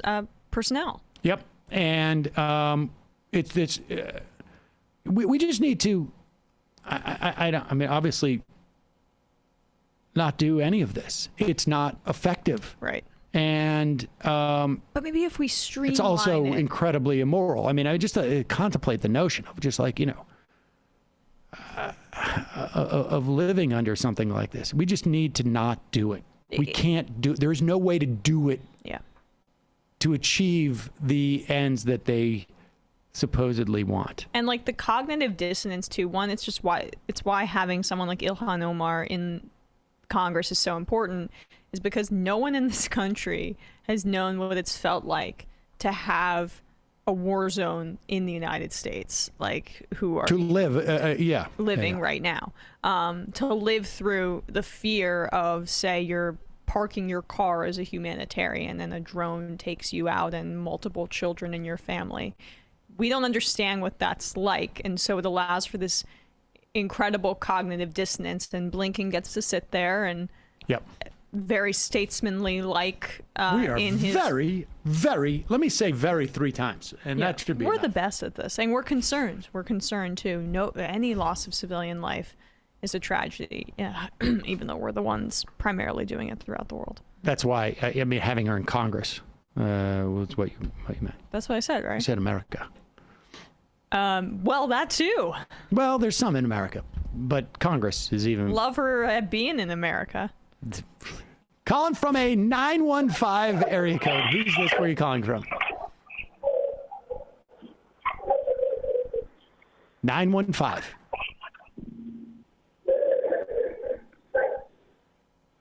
Sorry. Can you hear me? Yeah. Hey, what's up? This is Bryant from Burbank. Bryant from Burbank. How's it going? First time, long time. Sorry for the hold. Love what you guys do. Thank you. For anyone who's never called in before, you're missing out a lot, because the second you call in and they go to the fun half, Sam will cuss several times, very genuinely. And hearing Sam Seder cuss out loud is, I could die right now and be happy. Well, anyway. Oh wait, you can hear us talk? Yeah, they can hear us when I call onto the phone line. Right. Sometimes we gotta figure something out. Yeah. A couple S words dropped within like 10 seconds. It was great. Anyway, again, really appreciate you guys. I felt like calling in because a couple of things, but the main thing is I'm a part of the union out here, the film production union, IATSE. IATSE, okay. Yep. And I know you're very familiar with it, and we're actually potentially about to go on strike. It'd be the first time we go on strike against the studios for our basic agreement. And knowing your history and just, I'm really curious as to what you think, if this even gets that public. You know, it's a union of about 60,000 people across the United States. What do you think people react to this? Because I think, we don't have like terrible wages, but we have terrible working conditions. If there even is like a general populist reaction to this stuff, do you feel like people on the left will kind of take up this stand? And also, I just want your commitment right now. We have very few famous actors and actresses standing on the picket line with us, and I just want you, John Benjamin, everyone to just commit to standing with us crew members and bring in all your famous SAG-AFTRA friends from Hollywood, since you're so famous and stuff. Well, I was going to say that I think that the reaction of the public is going to be, to some extent, a function of if the prominent actors, come out in support, and I hope they will. I mean, let me put. I think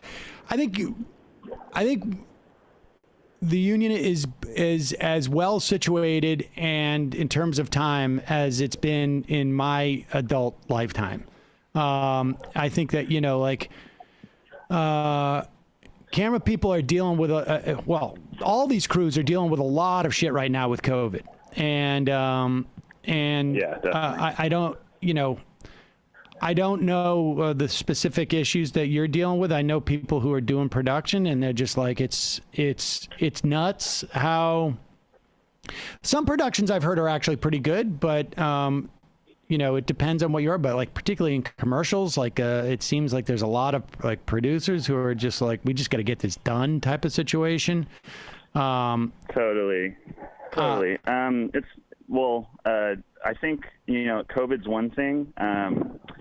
I think it's generally just the hours, and like as more evidence comes out on like the long-term health people deal with when they work 60, 65, 70 hours a week.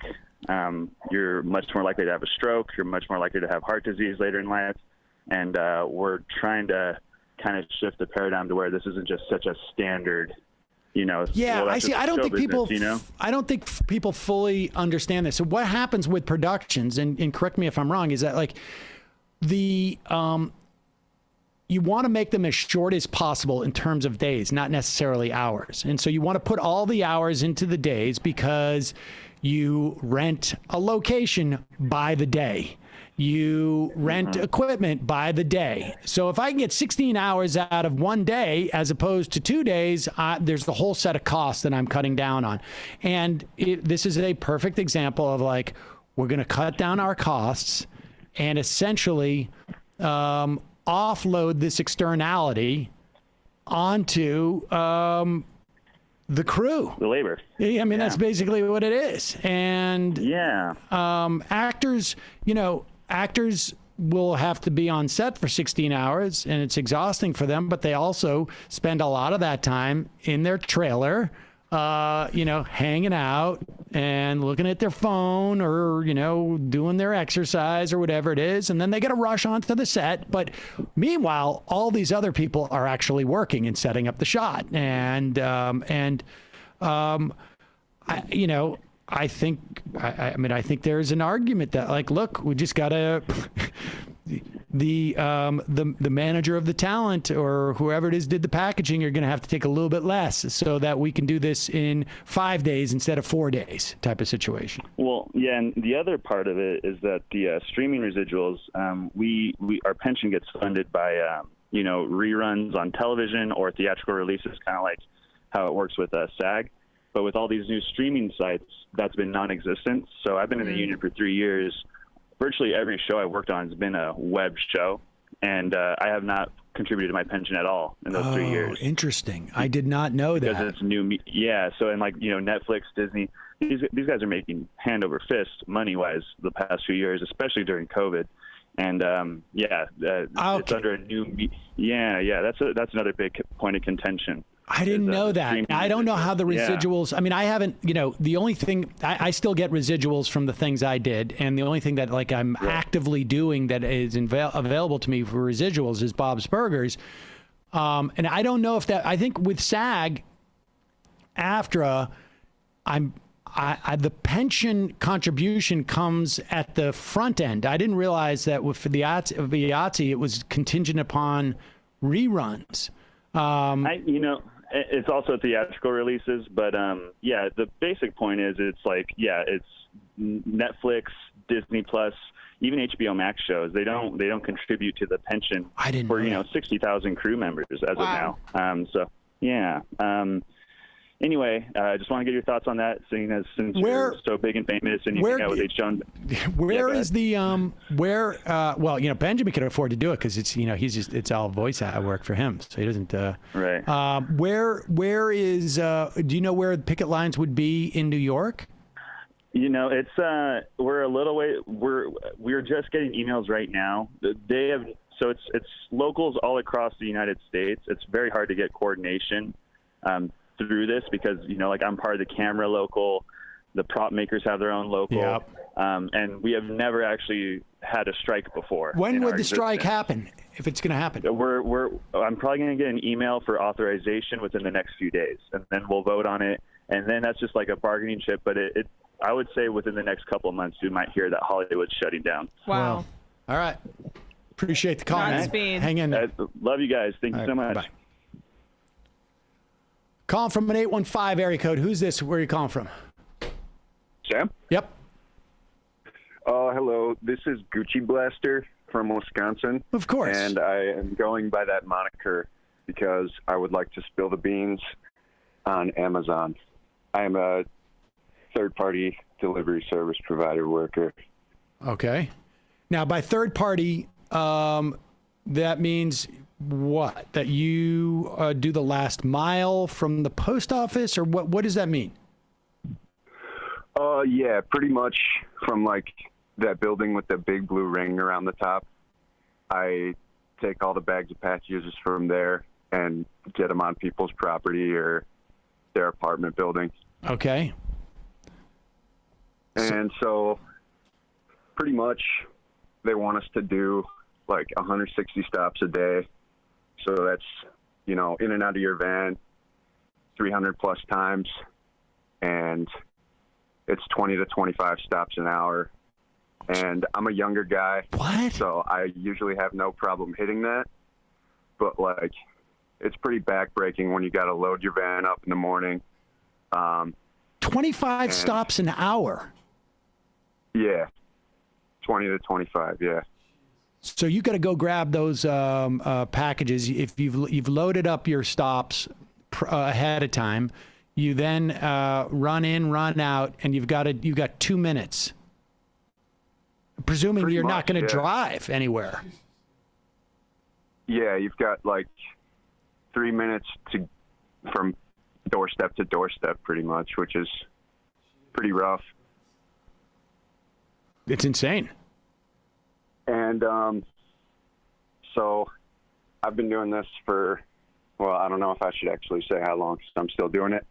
But I've just seen that the turnover is pretty nuts. And I wondered if you guys had any other questions for me regarding that. All right, so you're working for a third party. So you're working for a company, I don't know, whatever it is, Express Packages. Is the company a local company, or is it a national company? In other words, do they have affiliates in all these different cities and towns, and they contract with Amazon, or does Amazon contract with 100 of these different entities? I mean, I'm sure they have hundreds because mine is local. Okay. But some of them do serve like multiple delivery management locations and stuff. So your company, do they do any other things, or are they just servicing Amazon? I'm trying to get a sense of, like, is Amazon using this company as a shell company so they don't have responsibility for things like your pension or your work environment or anything like that? It's one of those classic, like, we just farm it out to these guys. And oh yeah, you got it. You got it on the head right there. So your company doesn't really have any other clients except for Amazon, and Amazon can pretend like we're at arm's length from these guys, even though we dictate every single element of what they do. Yeah, and there's like, just recently, they've been rolling this out, I think, in many places even before, but just recently we got like cameras in our vans and stuff. And they use all these metrics. You're breaking it up. So you got cameras in your van, and what do they use it for? They say it's to, like, I don't know. For your own security. Yeah, and stuff like that. But it seems to me like they use all these metrics, like the cameras, and they use that for, like, your speed, and, like, if you drive over 5 over, or you have a start that's like not even that aggressive, like you get dinged on your driver score for it. And it seems to me like they use all these metrics just to who compiles so they that? Can fire you if they really want. Who looks at that camera? I think it could be just like my boss, the third party, but okay. I think that Amazon probably could look at it too. I mean, what can't they? Do you get any type of benefits? Do you get any? Are you paid as an employee? Are you paid as a contractor? What kind of what's the status? So I'm paid as an employee. Okay. I'm sure it's not like anywhere near what they're making off it, but I'm sorry, what was the other part of the question? Benefits. Benefits. I could get like some healthcare benefits through my job too. Okay. I'm just trying to get a sense too of like what it is from Amazon's perspective, like, what the value is from the arm's length. Of course, they don't have to do any of the human resources. They don't have to do any of the hiring and this and that. Yeah. I just also wonder, if there are other benefits that they get, like lack of liability or other things like this. But it does seem like they're controlling your actions, more than one would imagine for someone who's at arm's length to your employment relationship. Mm-hmm. And yeah, I'm kind of looking at going to work for a different corporation that just started doing tuition reimbursement, because even though Amazon just started, these shell companies aren't going to get any of that. So right. Interesting. All right, man. Well, I appreciate the phone call. All right. Thank you. Have a good one. Hang in there. Thanks. Bye. So we played that clip of Ilhan Omar at the House Foreign Relations. That was on Tuesday, where she was questioning Tony Blinken, and with a very relevant question about drone strikes and the one in Kabul. Here is Idaho Senator Jim Risch with same Secretary of State Tony Blinken on Tuesday at the Senate Foreign Relations Committee meeting, asking a question that really stumped Blinken because it was just as important as Ilhan Omar's question and also bat crap crazy. Here it is. Got it. Makes more sense. Look, we've all seen this. We saw it as recently as yesterday. Somebody in the White House has authority to press the button and stop the president, cut off the president's speaking ability and sound. Who is that person? I think anyone who knows the president, including members of this committee, knows that he speaks very clearly and very deliberately for himself. No one else does. Well, are you saying that there is no one in the White House that can cut him off? Because yesterday that happened, and it's happened a number of times before that. It's been widely reported that somebody has the ability to push the button and cut off his sound and stop him from speaking. Who is that person? There is no such person. Again, the president speaks for himself, makes all of the strategic decisions, informed by the best advice that he can get from the people around him. So are you unaware that this is actually happening? Because it happened yesterday at the Interagency Fire Center. It was widely reported. The media's reported on it, and it's not the first time it's happened. It's happened several times. Are you telling this committee that this does not happen, that there's no one in the White House who pushes the button and cuts him off in mid-sentence? That's correct. So this didn't happen yesterday, nor on the other occasions where the media showed the American people that his sentence was cut off in mid-sentence. Yeah. Are you saying that didn't happen? Senator, I really don't know what you're referring to. All I can. Oh, you got me. It's Gary, the stop speaking guy. There it is. Press the button. Turn off Biden. It's one of those big Staples easy buttons where it's just you. That was easy. It's like those Amazon buttons you get, where you push a button and your thing automatically just stop Biden. It's Wi-Fi connected to him, gives him a little shock. That was easy. So are we gonna even bother to talk about the origins of this conspiracy theory? Let's play this. I think we got this we got this one right here. White House cuts feed. Hold on, hold on 1 second. Do you have it's from the RNC. Here it is. Because I'm looking for where this is widely reported. I gotta say, I'm not seeing. Raw Story says the widely reported story that was being referenced was a conspiracy theory that President Joe Biden has been intentionally cut off by staff as he takes questions from her reporters. A story reported by conservative leading sites like Fox News, New York Post, and The Sun. But put this. But where put did this the clip up. button come from? That seems distinctly QAnon. Here we go. Can I ask you a question? Oops. One of the things that I've been working on with some others is... Oh my God! Whoa! What? And when the feed cuts off, that's when Biden just stops speaking, right? Yeah, he was going to say, one of the things I've been working on with others is to implant chips into both vaccines and ivermectin. Right, exactly. How do we get people how can we throw people off the ivermectin scent? We're not live streaming this, are we? Press the button, damn it!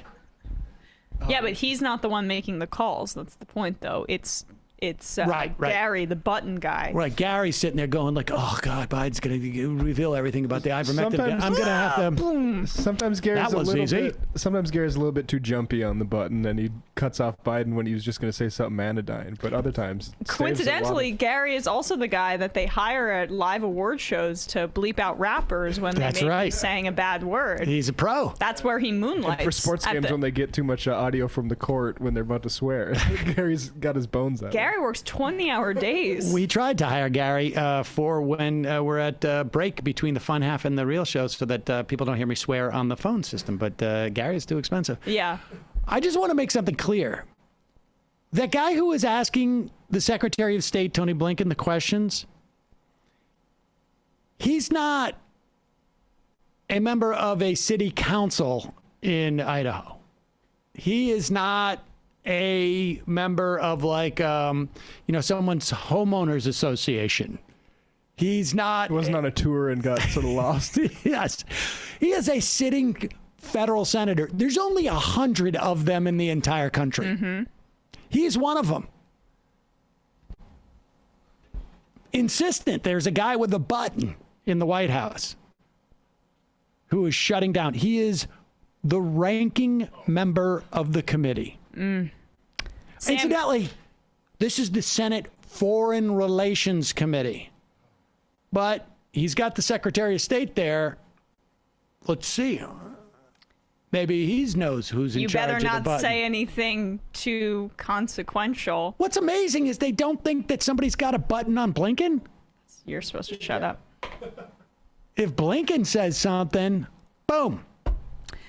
Right, but the whole conspiracy is that he's beholden to the socialists, right? So, and he's not competent enough to be able to speak publicly. Blinken is a slick operator. He knows what to say to hide the socialist agenda. I mean, Biden's too, senile. Exactly. I like how Blinken was just like, what? I enjoyed that smugness, honestly. Wait, what? There's somebody with a button in the White House? Like he's pretending like it's a completely insane thing for this senator to be saying to him. My proposal was just to have a guy with a button that would tell Biden what to say. But exactly, the mute button was cheaper. Sort of like the Cyrano de Bergerac situation where it's like Biden has like an earplug and he's like, the ivermectin is bad. Yes, very bad. But that's not what he's already been vaccinated and programmed, so he doesn't need somebody to tell him what to say. He's going to say what the state wants him to. You don't need the ear thing either, too, because the vaccine will hook you up with the 5G emanates from your insides, and then the messages go to your brain to tell you what to say. Here's Ben Shapiro. Hard cut. Ben Shapiro doing his annual coverage of the Mets Gala that he does every year, where he... The Mets? Or the Met? The Met. The Met Gala? They're not, No, I know, the Mets. Point. But I was doing apostrophe S. Right. But we live in New York. The Met is the museum. Right. But the Mets Gala, the Gala of the Met. Right. What do they call it? It's like you're trying to say the what plural do they call it? The Gala Met? What is it? The Met Gala. The Met Gala? Okay. It's not Coles de Sac. Okay.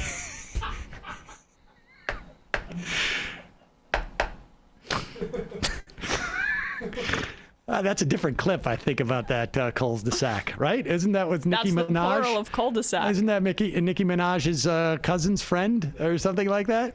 That's the Coles de Sac. Anyways. For later in the program. So Ben Shapiro doing his annual coverage of the Met Gala. Apparently, he's very upset about Cara Delevingne's. How do we say her name? Delevingne? Cara Delevingne. Cara Delevingne's dress. I don't know how to pronounce her name. She's a model. I'm not as up on this stuff as Ben Shapiro. Yeah. Ben Shapiro. Here is his. He's got some problems with her dress. And then we had Cara Delevingne. And I may be screwing up her name, but frankly, I don't care because I really don't know very much who she is. Apparently, she's some sort of model. And here, she was modeling a bib/straitjacket. I don't know what this top is supposed to be. And it says, peg the patriarchy. Oh, the courage Oh, the stunning courage and bravery. Peg the patriarchy. Because pegging, of course, is an obscure sexual practice in which women perform the more aggressive sexual act on men. Peg the patriarchy, right? The more aggressive. Which, more aggressive. And she's pegging the patriarchy by being model. Listen, I obscure sexual act. It may not be that obscure, buddy. I consider myself to be on the more sort of reserved and uptight end of the spectrum when talking about these things. And I look at Ben Shapiro and I'm like, this is nuts. First You're off, like a free love hippie. What is it? The aggressive part of sex, the aggressive thing. Aggressive part of, when the aggressive thing happens.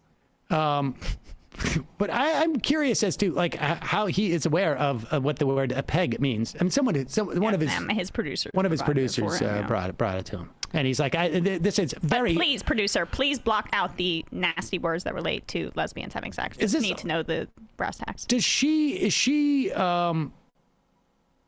really does she really think that this is such like a brave statement as much as she just wants to say like she's trolling? She's F the patriarchy and do it with a she's queer. Yeah, exactly. And a like, tool for aggression. Yeah. That is, I think it is interesting that he has sort of found himself all the way down to like he's come around to the radical feminist notion that sex is violence. And that the aggressive thing, dude. The aggressive part. Look, how do I describe this? How do I describe what pegging is? When the aggressive thing happens, well, it's the other way around now. Go backwards. This is so fun.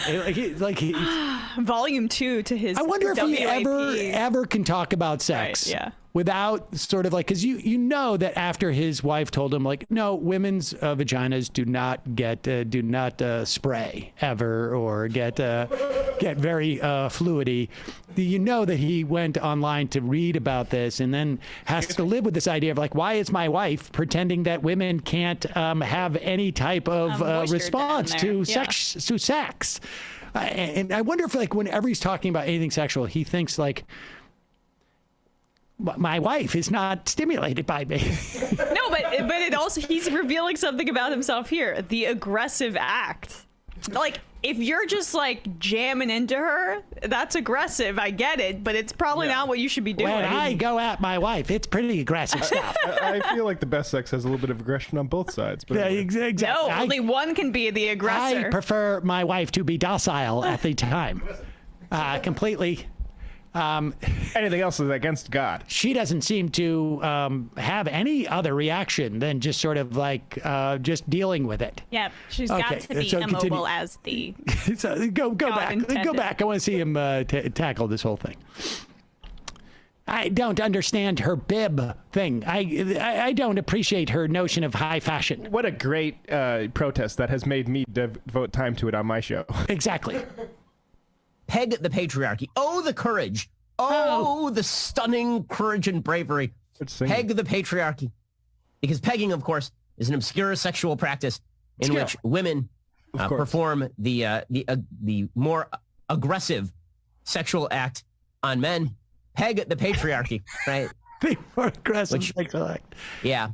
And she's pegging the patriarchy by being model. Look off camera. For the pleasure of men, generally speaking. And also, she's pegging the patriarchy by wearing scantily clad outfits that say this. And the patriarchy is quaking in its boots, let me tell you. Wow. The courage. By the way, where the patriarchy is actually dominant, you think a woman could wear this? So in Afghanistan right now, the patriarchy is pretty dominant. If Carol Delevingne walked out on the streets of Afghanistan, she would be dead within approximately 22 seconds. Because she doesn't live in a patriarchy. That's the thing. She lives in a free republic. Okay, but peg the patriarchy, such courage. And doing it at the Met Gala, of all places. I mean, she's not even doing it like a truck stop in Ohio. She's doing it at the Met Gala. That's where the patriarchy lives. Unbelievable courage. Stunning bravery. People could wear something like that to a truck stop in Ohio, and I wonder what Ben Shapiro's response would be to them. Like, there she is, an elitist going in there. And first off, This dude devotes, I don't know what percentage of his show for promoting the patriarchy. I mean, his religious beliefs are fundamentally patriarchal. I understand that he is the Pope of the Jews and he gets to decide who the good Jews are, but much of what his decisions are based on a patriarchal paradigm.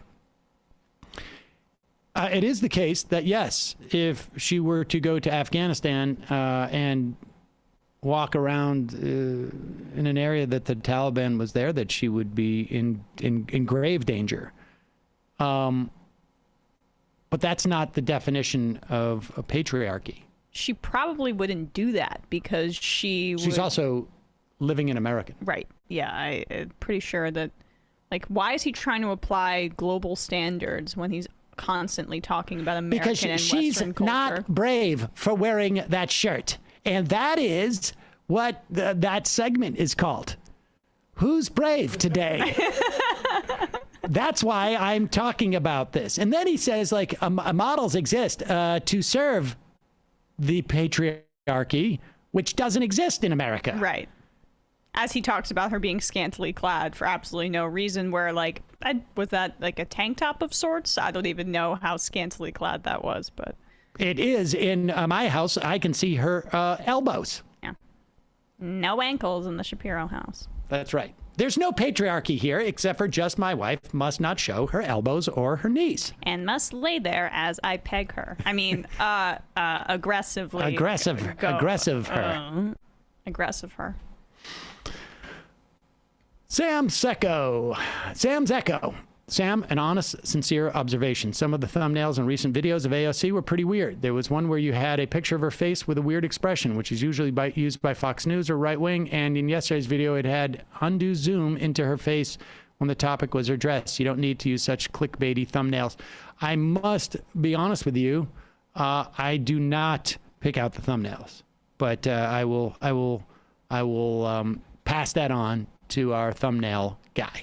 Left-handed stranger. Yesterday, I messaged some of the critiques of the audio. I lost count of the things Sam's either mispronounced, understandable, or just straight up said wrong word. I had to listen to him reading my comment like 3 times because I thought I was having an aneurysm. It makes sense to me why he still has some trouble with Nomiki's name. Anyway, keep up the great work, y'all. Okay. All right. Well, you got to send me that that second part as an email. You can't. Don't IM me by starting with, like, don't read this part out loud, because then all of a sudden, like, in the middle of the show, there's this sort of like either A, I miss it, or B, there's this sort of like quiet time, like, oh, I'm just reading a private message. And just, no. But yes, that would be great. Send us an email though for that. TMR. For the win. Hey, Sam, does the team at Majority Report, TYT, and other YouTube progressive channels have a shared Google Drive with videos? No. I would love something like that. Recently, most of your reaction videos are literally about the same topic. It's like how most late night shows have the same jokes now. It's just something I observed. It cannot be that progressives all over the country want to talk about the same thing on the same day. If that's the case, it's sad. So many stories we can cover. We do not, there's not a situation where it's like, hey guys, what are you wearing today? And it's just sort of, we see stuff that we see. You know, we probably fish in the same waters. Source from the same places. So. Yeah. We're all national shows covering national politics from a progressive perspective. It would be great if there was a Google Drive, if you want to set that up. Sam's new book title, The Fabergé Egg of Democracy. Noble Villain. Hey, I'm our crew. Just wanted to share my small slice of news. I live in the South U.S., the place I work recently started a mask mandate again to shop, which is great, except the people here just don't care at all. Since the signs went up, absolutely nothing has changed. Even half the employees just don't listen. Is there even anything that can realistically be done at this point for these kind of red areas? When nobody cares and nobody's willing to enforce, there just seems to be nothing one can do but be as selfish as they are and protect yourself. Stay safe, everybody. Yes. I don't know that there's anything that can be done. I think you got to just, like, get an N95 mask and wear it. I don't know what else. I feel bad about that. Scared naked crab. My liberal friends despise you, Sam.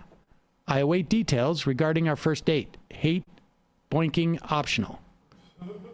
Ew. Who's scared naked crab? I don't know, but I don't get it. This is your plan coming to fruition about being despised, so you get a... Oh, okay, I get it. This is, you know, if I can get Greenwald to attack me enough, then I'm going to get a very pleasant, I think that's what that's a delightful girlfriend. A delightful girlfriend.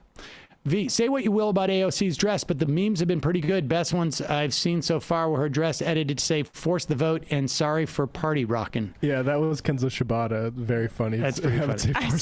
I saw some people put that note from Jersey Shore on the back of it too, but yeah, people might not get that reference. Bobby SF93, your moderators in the YouTube chat seem to be trolling others. Not a good look for YouTube. Could a producer look over that chat? Lots of suggestions. Behave today. yourself, guys. Yeah. I'd also like to add that a moderator labeled me as a Jimmy Dore freak, and I take exception to being lumped in with those worms. Well, that I can understand. That seems to be way out of the... Bradley pointed this out to us. Jimmy Dore had the Weinstein guy on. The Eric Weinstein? No, the guy that was on Weinstein's show promoting, saying that he was the creator of mRNA. Oh, my God. We have a clip if you want. Unbelievable. Yeah. So it's naked. So that's the same people now. Yeah. Bush worse circle jerk than Osama. Osama was made bigger than he was by intelligence agencies intentionally. The talking points around how he could be happy by the reaction and impact was like listening to Bill Maher, not Sam Seder. Bin Laden and Al-Qaeda are scapegoats. They didn't have any specific plans to attack the U.S. You should read The Intercept. They didn't have any plans to attack U.S.? I don't understand what you're saying. They're scapegoats. It is true. It's true that like they built up Osama as like the big bad for a variety, I think, of after the attack. Yeah. Well, as opposed to, I guess, like the funders to the Saudi Arabia, but I don't know if the point you're trying to make is that Bin Laden didn't mean to he was engage still bad. the U.S. I don't understand what. I don't think I said anything that was any different there. Wasn't War Inc. the movie John Cusack wrote as a vehicle for himself and Hilary Duff? I tried to watch it 10 years ago, but it's a rough trick. No, it's right. It was War Machine. I apologize. Warren from Toronto was watching Christopher Guest's A Mighty Wind, and I had no idea Fred Willard was on the What Happened, and I don't think so, on the soundboard. Those are my two favorite drops, along with the Gorka Bipes. Love that he's a part of the MR in that way. Rest in peace, King, indeed. And, wait, which one's that? I don't think so. And that's Fred Willard? Yeah. Where's my What Happened? Yeah. Yeah, it's Fred Willard, and where's the other one? All right, it's fine. I just was curious. Let's go to the phones. Calling from an 818 area code. Who's this? Where are you calling from? 818? 818? I don't hear anything. Okay, let's try another one. Calling from a 336 area code. Who's this? Where are you calling from? Hey, Sam, this is Brandon. Can you hear me? Brandon? Who is it? Brandon from North Carolina. Can you hear me? Yep, Brandon from North Carolina. What's on your mind? I've been listening to the show for a while, and you've had some pretty interesting guests on, like Professor Eddie Glaude, and you had the other gentleman on from the University of Houston. And you were talking with Adam yesterday, Adam Tooze, I think his name was, yep. And you guys were talking about like why there's been no social kind of movement when we got the coronavirus, and why haven't we moved in a progressive manner? And I've had this conversation with a couple of friends, and from my perspective as an African American man living in the country, I almost feel like as a country we've never really reconciled with the major issue that is the United States, like the founding feature of it, which is slavery, Jim Crow. My grandparents grew up in North Carolina, and they told me about horrible stories of, having, interactions during that time. And I feel like as a country, if we can't do the necessary homework, which is saying, look, we've done some really horrible things, not only to African Americans, but to natives. How can we even progress towards something, remotely, social, like offering some of the necessary things like free healthcare or, education, when it's viewed as giving it to, loathing Black and brown people? Does that make sense? Yeah, I mean, I think, it's. I would say that that's a theme of a lot of our guests, not just Gerald Horn and Eddie Glaude. I mean, I think even frankly, Spencer Ackerman's argument the other day about how the anti-Muslim rhetoric ended up sort of triggering or setting off. I mean, I am of the mind that this never goes away, but there are times where it becomes more forefronted in our politics.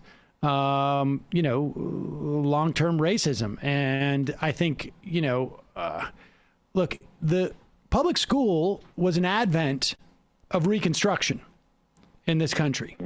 And I think on some level, there is still there's still an association there of public school being something that is too empowering to Black people or other elements of our society. And I think that's just one example. But yeah, I tend to agree with you. I don't know if reparations and reconciliation is necessary to expanding social welfare for everyone broadly. I don't know the answer to that question, but I do think that the inhibition of those things are tied up together. Well, I think just even sitting down and just saying, look, as a country, we have to look into what we did, because there's some adverse effects here that affect us not only, now, but in the future. And if we don't, we're destined to, keep going down this path. And, we get people like Donald Trump, and you get these far right extremists that clearly rooted in racism and bigotry. And that's because of, what this country was founded upon. If we don't do what even South Africa did, right, in apartheid, and just say, look, this is, excuse my French, this is fucked up, and we got to figure something out. Like, these people were brutalized and, made not whole in a sense of our society, but we just got to figure something out. And if we can address that and show the rest of the country, like, look, we have to, make right with what was done. And until we do that, then we can progress. But if we just keep going and saying, well, hey, let's talk about free education and free whatever, right? To help not even just poor Black people, but just poor people in general who have been marginalized. I feel like we're going around the same path. We're just circling the wagon over and over again. And again, living in the country, I don't know. Sometimes I feel lost because I don't know what to do and where to go. But I do my best, and I try to listen to you guys and gain as much knowledge as I can. But I don't know what to do. But yeah, I appreciate you taking my call. All right, thanks for the call. It's hard to know if we'll be able to sequence it that way. Yeah, I think at least the argument I'd make for starting with universal programs is the reason we did the racism and against Black people and Native Americans particularly is for the material benefit of that and coerce a population to be laborers, basically, right? Yeah. Obviously slavery and stuff like that. And that's the exact same reason we're still not doing universal health care now. It's not because Americans are too racist. It's because the ruling powers of this country want to maintain coercion of labor, is my opinion anyway. So I think you need to mitigate coercion on all levels, and that will help along these sort of racialized oppression lines, I think even more than it'll help along all lines. But I think that's fundamentally why the racism happened in the first place. It was because it helped maintain a labor force. Yeah, I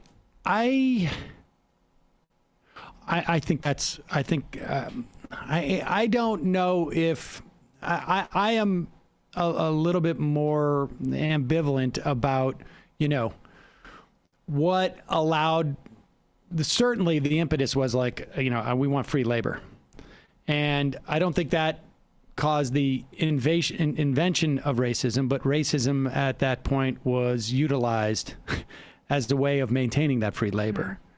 And then I also don't know, like, sometimes the existence of a phenomena is no longer contingent upon that what launched that phenomena, that it can take a life of its own and be self-regenerating, that is not necessarily tied in to the same impulses that helped launch it. I do think that there's a lot of value for those who want to maintain tight labor or looser labor situations to employ racism. So I'm less sort of clear on that relationship, but and I don't know which comes first. I really don't. I don't know. I'm not convinced that it's even sequential in terms of the way that these things get resolved. I think we definitely need to reconcile with our past. We had an opportunity to do it during Reconstruction, and I think, one of the reasons why we have so many guests on to talk about Reconstruction is to get a notion of what this country could have been like had Reconstruction succeeded, had the ideas that existed at that time, had the black political power and wealth that grew up in just those short couple of years of Reconstruction not been violently wrenched away, and had the 13th, 14th, and 15th Amendments been not as compromised or had been executed in a different way, we may have a very different notion of what our country would be today. And it is really important to see that, because if you see the failure of an attempt to rectify that original sin, I don't think it would have completely rectified it, but it would have, set this country on a very different trajectory. If you see that, then you become more aware of what of its existence in our society, the problem, in my estimation. So, I would go back and we have a lot of interviews that we've done about Reconstruction. Also, you can go back into Gerald Horne on some of these topics. Well, he mentioned Gerald Horne. I think that's who he was talking about when he said University of Houston professor. I believe that's who he was talking about. We got to cover this. Tucker Carlson. Now, look, he's obviously not the reporter that I am. Right. Because I helped break the whole story that Michael Tracy was contact traced by someone who had COVID at Connecticut College. Yeah. And was obligated to contact Michael Tracy to let him know that he was at the very least outside exposed. Now, and you're such a good reporter that your source came to you, which is how it works when you're not using a karaoke machine. That's how it happened with Greenwald and Snowden. Yes, your reputation precedes you. Look, I'm not going to take all the credit, but people's Pulitzers have been won on this before, right? Hello, Pierre Omidyar. And so, so we got this call yesterday, and blew the lid off this whole story. And I then reached out to Michael Tracy on Twitter, asked him to confirm. He confirmed, and I, hope that Michael did not get COVID. You're outside, you're vaccinated. I think you're pretty much safe. But he was out there. Tracy was out there with the microphone, really, trying to project onto those students. A lot of people shouting. They were shouting back at him, and so who knows? Anyways, that was not just a way for me to toot my own horn as a reporter. It's just an important prelude. Yeah, it almost stands on its own. Mm-hmm. Anyways, I'm not the reporter that Tucker Carlson is, because I failed to cover the other day the story about Nicki Minaj's cousin's friend. Yes. So if you missed that story on this program, I will defer to Tucker Carlson, who reported on it Tuesday. Oh, yeah, let's hear him reading the tweet. Sorry, is that what that was? Okay. He added this. She said that her cousin in Trinidad, quote, won't get the vaccine because his friend got it and became impotent. His testicles became swollen. His friend was weeks away from getting married. Now that girl called off the wedding. So just pray on it and make sure you're comfortable with your decision, not bullied. Which seems sensible. Big reaction to this. We'll report on that tomorrow. Okay, so there it is. There's the report. Now, a lot of people have speculated, and it's completely speculation, that the guy, the cousin of his friend, the friend's cousin, cheated on his fiancée, contracted an STD. And then said it was the vaccine. And then said it was the vaccine. But Nicki Minaj is taking it at face value because for some reason the Met Gala is in the news a lot, and that was her excuse. That's why she couldn't go to the Met Gala, because they had a vaccine requirement, and she had the very, ironclad sourcing of her cousin's friend's big balls. And now, and then this is, should we do number 10 first to show that he did the up, and then we'll do the number 11, right? Okay, so this is the sequence. So, he said we're going to report more on this tomorrow, and then tomorrow was Tuesday, right? This is let's play this clip. No, we haven't been able to figure out whether this show is broadcast in Trinidad, but if Nicki Minaj's cousin's friend is watching, or his former fiance is watching, we want to hear your story. We'll come to Port of Spain to see you. Let us know. There it is. James They will Craig. travel to Port of Spain to see them, to examine, presumably, the testicle size and the catalyst. Wasn't he telling other people to do his do reporting for him about he's being spied on scandal from earlier this summer? But now we can send people to Trinidad.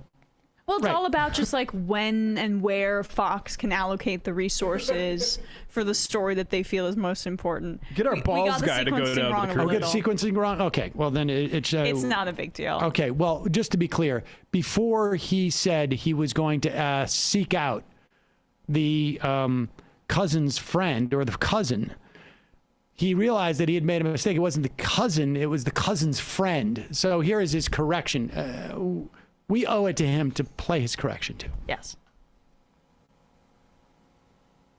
Nicki Minaj. She entered the conversation abruptly with this tweet yesterday, quote, my cousin in Trinidad won't get the vaccine because his friend got it and became impotent, she wrote. His testicles became swollen. His friend was weeks away from getting married. Now the girl called off the wedding. So just pray on it and make sure you're comfortable with your decision, not bullied. Now, two things about that tweet. Last night we read it, we put the graphic on the screen, and we suggested that Nicki Minaj's cousin is the one with the swollen testicles in Trinidad. And we were wrong, and we want to admit it. We henceforth correct the record. Nicki Minaj's cousin's testicles are not swollen. As far as we know, he's fine. It's Nicki Minaj's cousin's friend's testicles who are swollen from taking the vax. That's the claim. But it's not anything to do with the physical effect of the vaccine that makes our political class mad. It's the last part of Nicki Minaj's tweet that enrages them. The part where she says you should pray on it, make the decision yourself like a free human being, and, quote, don't be bullied. So our media and public health officials didn't like this because they make their livings bullying people. So they couldn't let it stay. I mean, good on him for issuing his first and only ever correction, right? It has to be for a story of this magnitude that Tucker Carlson is going to be honest. I mean, he tries not to lie. To be fair, they did say they would go to Trinidad to find out the exact magnitude of the story. Yes. Of the story. I'm sorry, of the story. Right. Right. Sorry. Right. Yes. Right. You mean the exact magnitude? The magnitude of the story. Right. The magnitude of the story. Is it magnitude or magnitude? That's magnitude. This is a blue show today. We have the Trinidad and Tobago health minister who has decided to weigh in on this. Okay, let's hear that.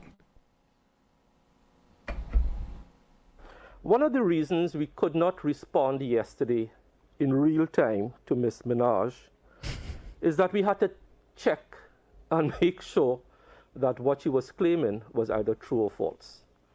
And unfortunately, we wasted so much time yesterday running down this false claim. It is, as far as we know, at this point in time, there has been no such reported either side effect or adverse event. And what was sad about this is that it wasted our time yesterday trying to track down, because we take all these claims seriously, whether it's on social media or mainstream media. As we stand now, there is absolutely no reported such side effect or adverse event of testicular swelling in Trinidad, or I dare say, what a bully. None that we know of anywhere else in the world. What a bully. There it is, ladies and gentlemen. So, obviously bought off by Big Pharma. We know. That guy makes his live on being a bully. This is what's his title? Chief Swollen Testicle Ignorer? The art curator of the Met Gala. Exactly. I hope. That's scary. I hope that in no way Tucker Carlson is dissuaded from reporting further on this story. Run down the question of the testicles. Do you see how, like, on day 2 of the story, when he realizes, like, okay, I got away, I have squeezed everything I want out of those large testicles in terms of its media value. Ouch. Now I'm just going to move on to the fact is that they're really pissed about the fact that she says pray and don't be bullied into this public health requirement or, you know, strong suggestion. Well, I mean, Tucker was also really excited that Nicki Minaj called Joanne Reed a slur, so that he got a little bit more enjoyment out of that. Oh, there you go. New BFF. Let's go to the phones. Calling from a 509 area code. Who's this? Where are you calling from? Sam, this is Ronald Reagan. Oh, hello, Ronald Reagan. How are you? Duper duper. Hey, how hard do you think it would be to catfish Tucker into getting on the show as Swollen Ball Guy? Actually, when you played that clip just now, that I had one of those missing Michael moments because Michael could nail the accent.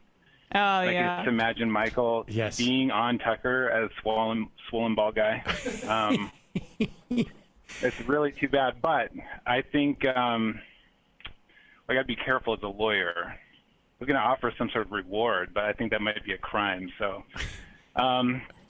just a general challenge without a monetary reward. If anyone can get on the Tucker show or get into advanced email conversations with Tucker or his producers as Swollen Ball Guy, I think that should be one of our major goals coming up here. It's like reconciliation and then reconciliation and catfishing Tucker on the Swollen Ball Guy. I mean, it would have to be something like this. Like, I know the Trinidad Minister of Health went out there and they are running interference for the vaccine makers. I do, in fact, have swollen testicles.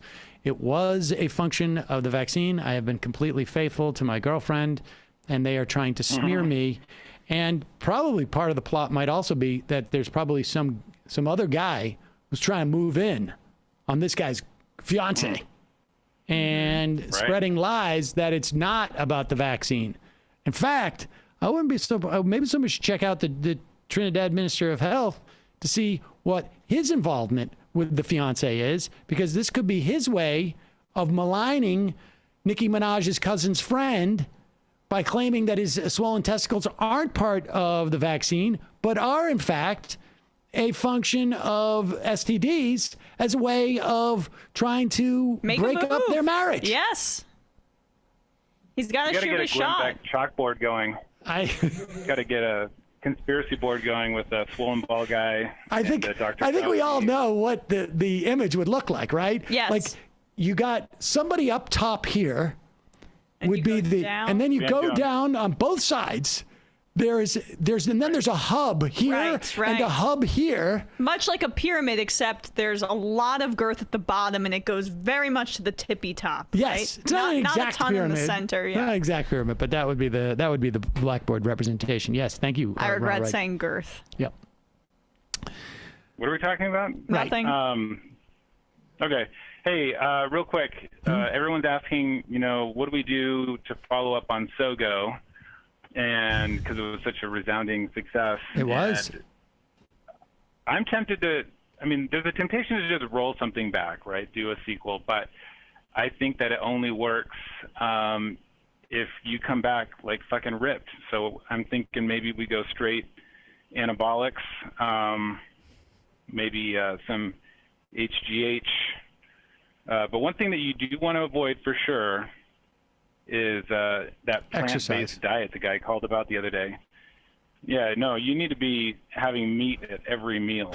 You got to get your protein way up. Got to get your protein There way are up. a lot of athletes who have gone vegan and have found a lot of protein substitutes, for animal protein, and they're pretty ripped.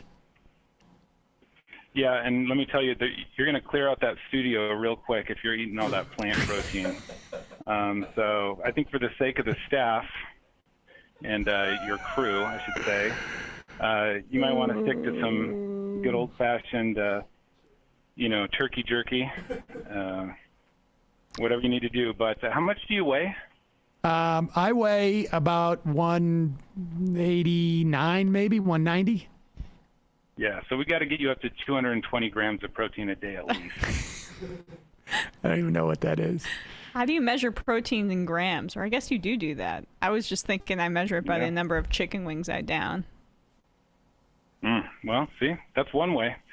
Anyway, you're not going to get there with eggs, my guy. So figure it out, and we'll see you again next summer. All right, appreciate it. Thank you. I will endeavor to bulk up. White communists. Matt is wrong about racism in America. Matt's common misunderstanding is why I named my profile White Communist. Race was constructed for enslavement in the late 1600s Virginia. Within 100 years, 1700s America, and since, racism had become an independent and ferociously persistent social force in American society. White supremacy supports capitalist interests today, sure, but white supremacy exists in every single aspect of American society today and manifests statistically in every interaction where so-called white people interact with so-called black people.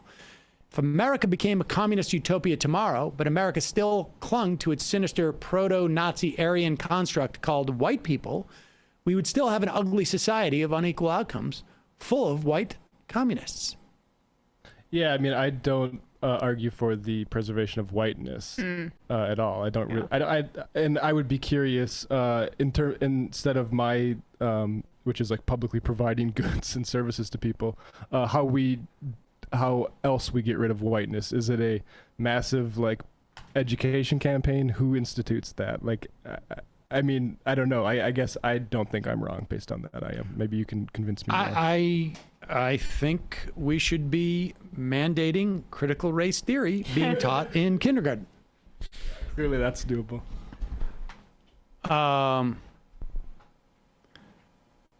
Getting swollen balls is actually a side effect of the Ligma variant, says the Majority Report wardrobe coordinator.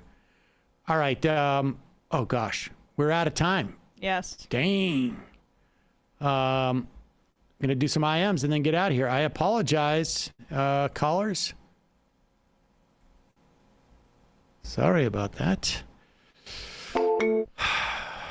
Just run out of time. It goes by so fast. Oh, my God. We have 1 million IMs. Let's see. A Square. Missed show yesterday, but much to about that performance by AOC after misstep, but hoping she continues to grow politically. We'll try and call soon.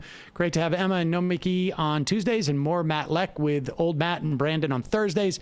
Give that old man, Sam, a break. After all that exerting himself during Sun's Out, Guns Out Day, he needs more breaks. Indeed. Indeed. Sam Schmieder.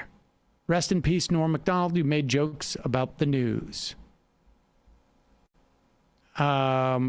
I just read that one. Evan Flo. Every time I hear Ben's voice, I'm reminded of this AI deepfake that makes me double over in laughter. If I was better at editing videos, I'd edit that Bob's Burger episode where Hugo sabotages Bob's Valentine's Day gift with Sam's face over Hugo's popping over the counter and Crowder over Bob's. Yeah, I don't remember that. Innuendo. Don't forget to mention Sam. Tushy also has a travel Tushy. When are we getting an Apple Watch app for Majority Report? Well, that's a good question. I don't know. Trench warfare. When you look at AOC's dress, does it look blue or gold? I don't get that. Star Fox. Can we get a shofar for Never Khan in this Discord? Stand-up guy that's celebrating his 20th anniversary today with his lovely wife. Left his best. There you go.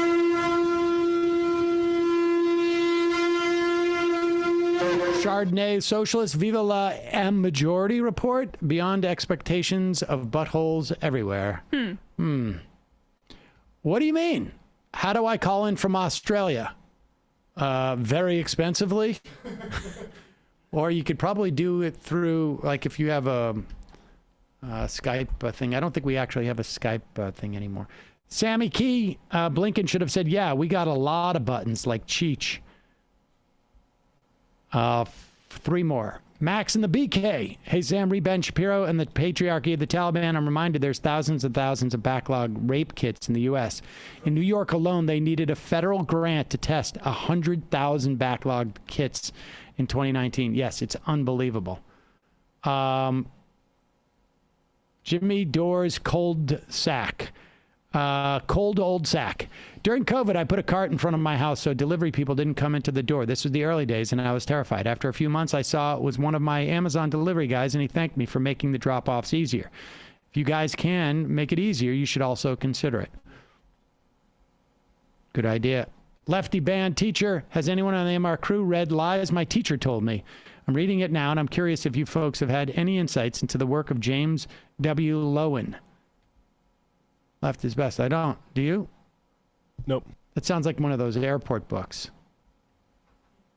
Gary the button guy. Why would I use something as conspicuous as a button? These old fogies think I slap a big red aboard button when I simply click disconnect on the computer. All right, 2 more. Tokyo Gouda. Just wanted to say that earlier comment regarding the YouTube mods isn't true. The YouTube mods do a great job calling out the trolls and keeping that chat civil. Shout outs to Autumn Leaves, Bob Carmody, MIDI Dictators, and M. Toussaint. Valley Girl, Sam, please buy a lot of Beano, save the MR crew, and the final IM of the day.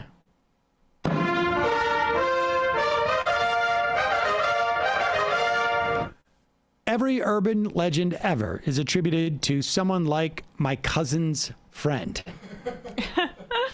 Matt, Bradley, Emma, great job today. Folks, see you when I see you. It might take all the strength I got to get to where I want, but I know somehow I'm gonna get there. I wasn't looking when I just got caught between the truth and the lie bar. But finding out won't make me feel any better. Yeah, I know